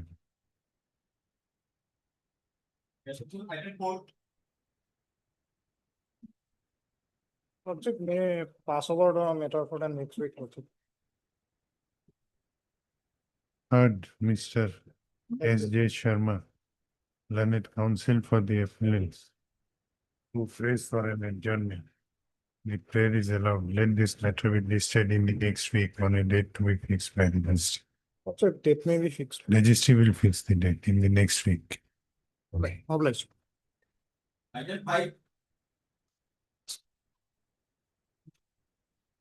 This is a matrimonial appeal. Party was seeking divorce, which has been rejected in a lower court. So we are pressing for interim also. Just notice will be issued as soon as possible. Heard Mr. S. Ahmed. S. Ahmed, learned counsel.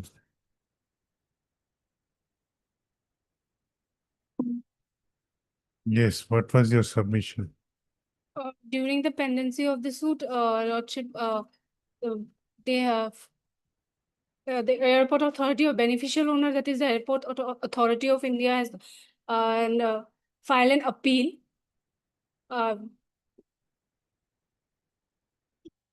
They filed. Yes, Lordship, here we are for DC, and here we have already calculated the decretal amount and have forwarded to the competent authority, that is Airport Authority of India. And in the last occasion, they intervened that to release this matter in the admission column that was in the mentability of this contempt petition, Lordship, in the last occasion, in the last order. You have complied with the order? For DC, we have calculated the amount and we have forwarded to the Airport Authority of India, so that after they release the funds, we'll be releasing the fund to the petitioner. Who has filed this count? Here in the contempt petition, we are the sole respondent. That this is the sole respondent here. So what is your submission? So Lordship, here for DC, we have already calculated the decretal amount and I have forwarded to the concerned authority, that is Airport Authority of India, for releasing of the fund. You give a affidavit to that effect before this court. Okay. Submit an affidavit. Lordship, it's been almost many dates have been passed and they have not filed an affidavit yet till date. So many dates given.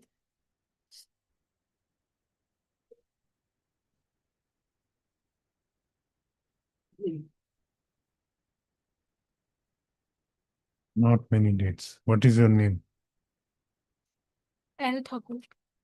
Heard Miss L. Thakur, learned counsel for the petitioner.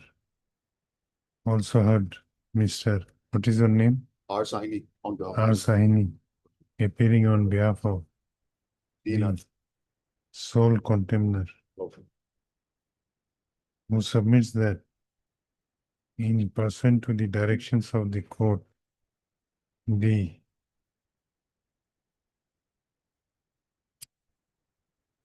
amount of compensation awarded to the petitioner by the Court of Learned Additional District Judge, Kamrup, Metro,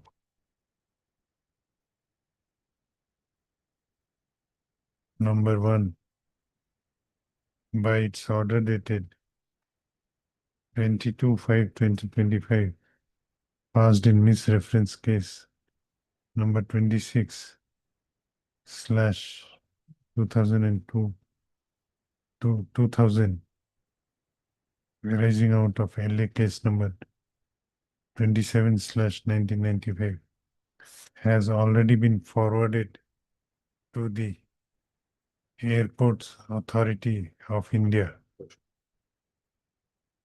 Who will release the amount? The airport authority, they are the competent authority. After releasing the fund, will be able to disperse the amount to the petitioner, Lordship. So they have not disbursed the fund. Lordship. Here in this case, they say that they have filed an appeal to this order. In the last occasion,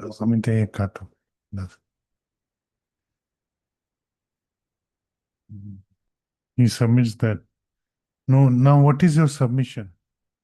so here our submission is we have already determined the award and we have forwarded to the concerned authority What you have forwarded? the land acquisition amount, the decretal That has been decided by the court itself. Lordship, they are there. We have the measure, the decretal amount. We have all the measure, and we have forwarded the airport authority for releasing of the fund. After the airport authority has released the fund, we can release that amount to the petitioner. Lordship, the contender may be asked to come appear in person. The learned, Directed. the learned counsel for the contender submits that the amount payable to the petitioner has been intimated to the Airport Authority of India, and however same has not yet been released to the office of the petitioner, office of the contender. And as soon as the amount is sanctioned and released, it may be dispersed to the petitioner. The contender is directed to submit an affidavit bringing on record the facts submitted by learned counsel for the respondent today before the court. You have to submit an affidavit on the next day. Otherwise, you may have to personally appear. When? After 1 week, okay. Let this matter be listed on 16th of September. I'll obey, Lord. Mita.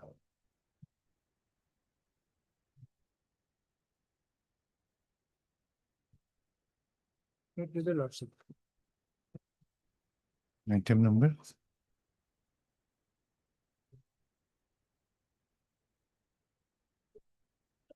Yes.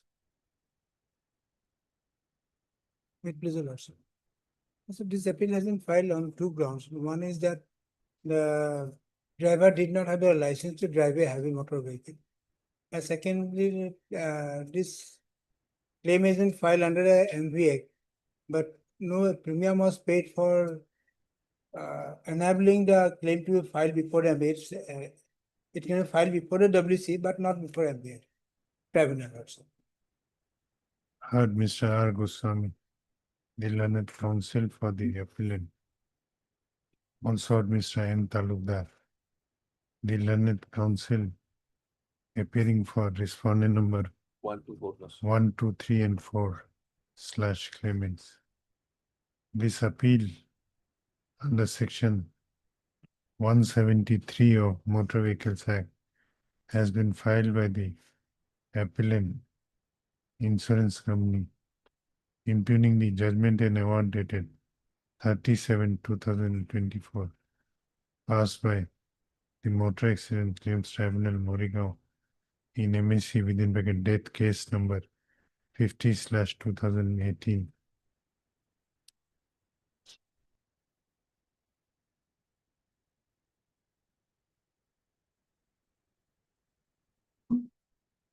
Whereby an amount of rupees, whereby a compensation amount of rupees 15,51,800 was awarded to the claimants slash respondents, along with an interest at the rate of how much? 7%. 7% per annum. The 7%. Hmm. 7%. the appeal is admitted. Let the notice be issued to respondent. Since Mr. Talukdar has already appeared for respondent number 1 to 4, no formal notice need to be issued to the said respondent. However, as regards respondent number 5 and 6, the appellant shall take steps for issuance of notice by speed post as well as by usual mode within 7 days from the date of this order, returnable on 30th of September. So there is a petition for stay. Pay 50%. Yes, Lordship. Any objection? Heard Mr. R. Goswami, learned counsel for the applicant. Also heard Mr. M. Talukdar, the learned counsel for the opposite party number 1 to 4 slash claimants. This interlocutory application has been filed by the applicant insurance company in connection with MAC appeal number 217/2026, praying for stay of execution of the impugned judgment and award dated 30/7/2024, passed in MSC within bracket death case number 50/2018 by the Motor Accident Claims Tribunal, Morigao. The learned counsel for the applicant has submitted that the aforesaid judgment and award has been impugned in the connected appeal, and the appeal has already been admitted. Stop. The learned counsel for the applicant also submits that the applicant insurance company is agreeable in paying 50%, in depositing 50% of the awarded amount as a condition for grant of stay of the impugned judgment and award during the pendency of the connected appeal. Stop. Mr. M. Talukdar, learned counsel for the claimants, did not raise any objection to the said prayer. Hence, stop. Considering the facts and circumstances of this case, the notices to opposite party numbers 5 and 6, in this interlocutory application, are waived, and this interlocutory application is allowed. The execution of impugned judgment and award dated 30/7/2024, passed in MSC within bracket death case number 50/2018 by the Motor Accident Claims Tribunal, Morigao, shall remain stayed during the pendency of the connected MAC appeal number 217/2026, subject to deposit of 50% of the awarded amount by the insurance company before the registry of this court within a period of 6 weeks from the date of this judgment, date of this order. Stop.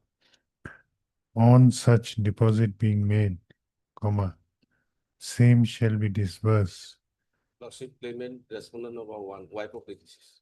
to Lordship, I have a prayer, Lordship, that should be subject to deposits, additional Okay, indemnity, because I'm True. the liability also. It may to be released, but subject to. the claimant number one after proper verification, comma, subject to furnishing of an indemnity bond of amount equivalent to the amount which is going to be disbursed to her. This interlocutory application is accordingly disposed of. Obliged, Lordship. I think we.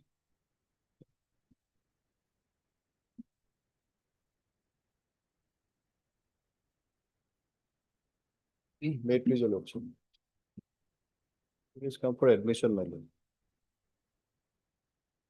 Ground is basically, my lord, the finding of negligence against us, my lord. Heard Mr. T. Kolita, the learned counsel for the appellant.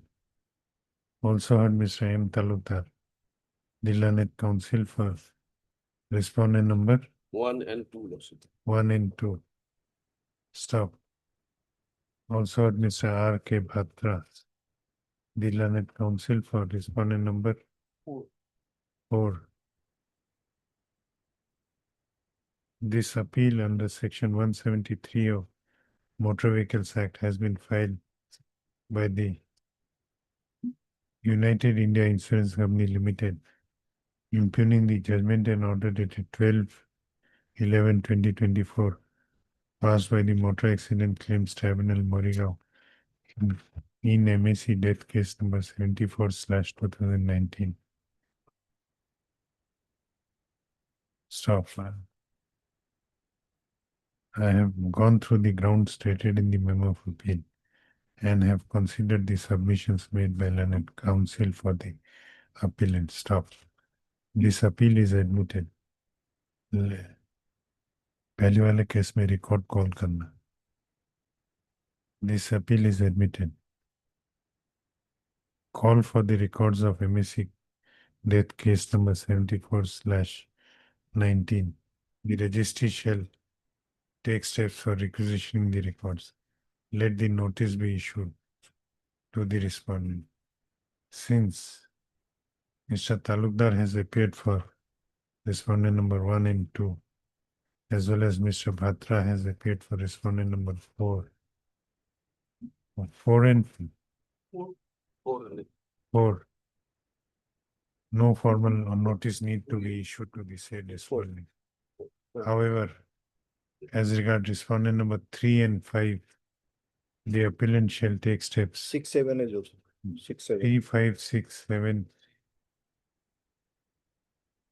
3, 5, 6, and 7. The appellant shall take steps for issuance of notice by speed post as well as by usual mode within 7 days from the date of this order, returnable on 28th of September. 28. She's very fast. The I'll provide the petition appellant shall furnish the memo of appeal, copies of memo of appeal, requisite numbers of copies of memo of appeal with annexure to the learned counsel for the respondents. Hello, there is a separate I for paying for stay of the judgment, my lord. You are ready to pay 50%. Yes, my lord. Mita, ready?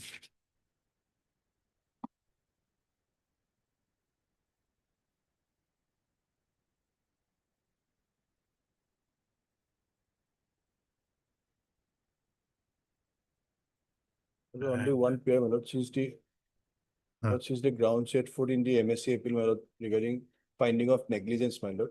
Bond may be executed by the claimant. Okay. Heard Mr. T. Kolita, learned counsel for the applicant. Also heard Mr. M. Talukdar, learned counsel for opposite party number 1 and 2, as well as Mr. R. K. Bhatra, appearing for opposite party number 4.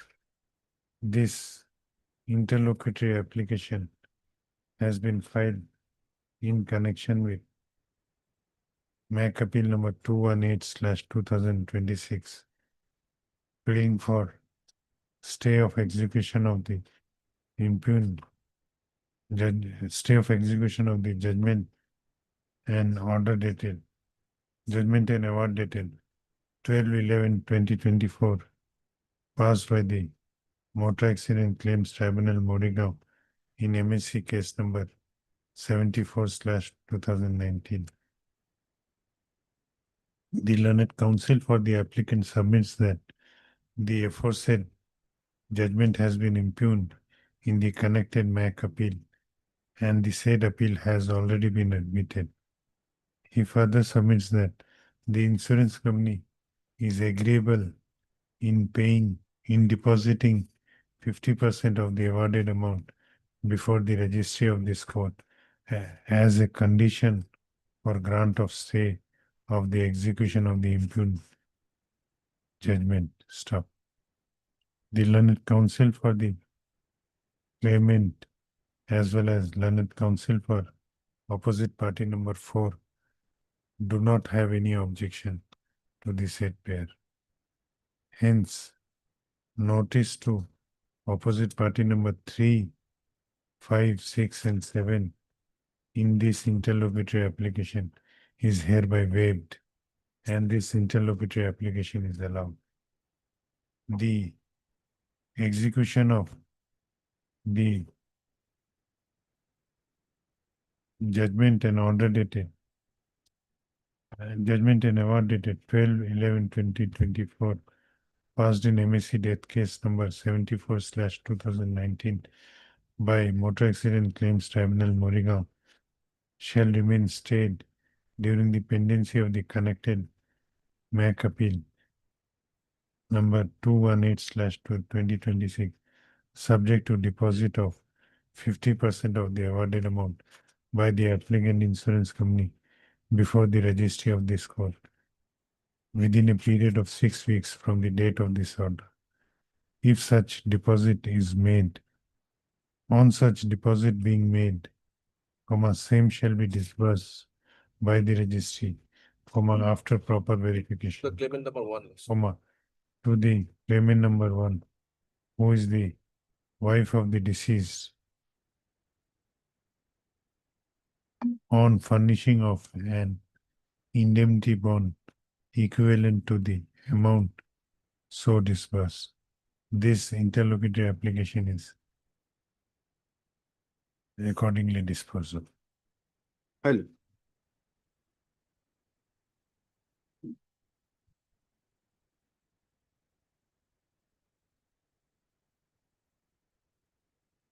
One Takigol.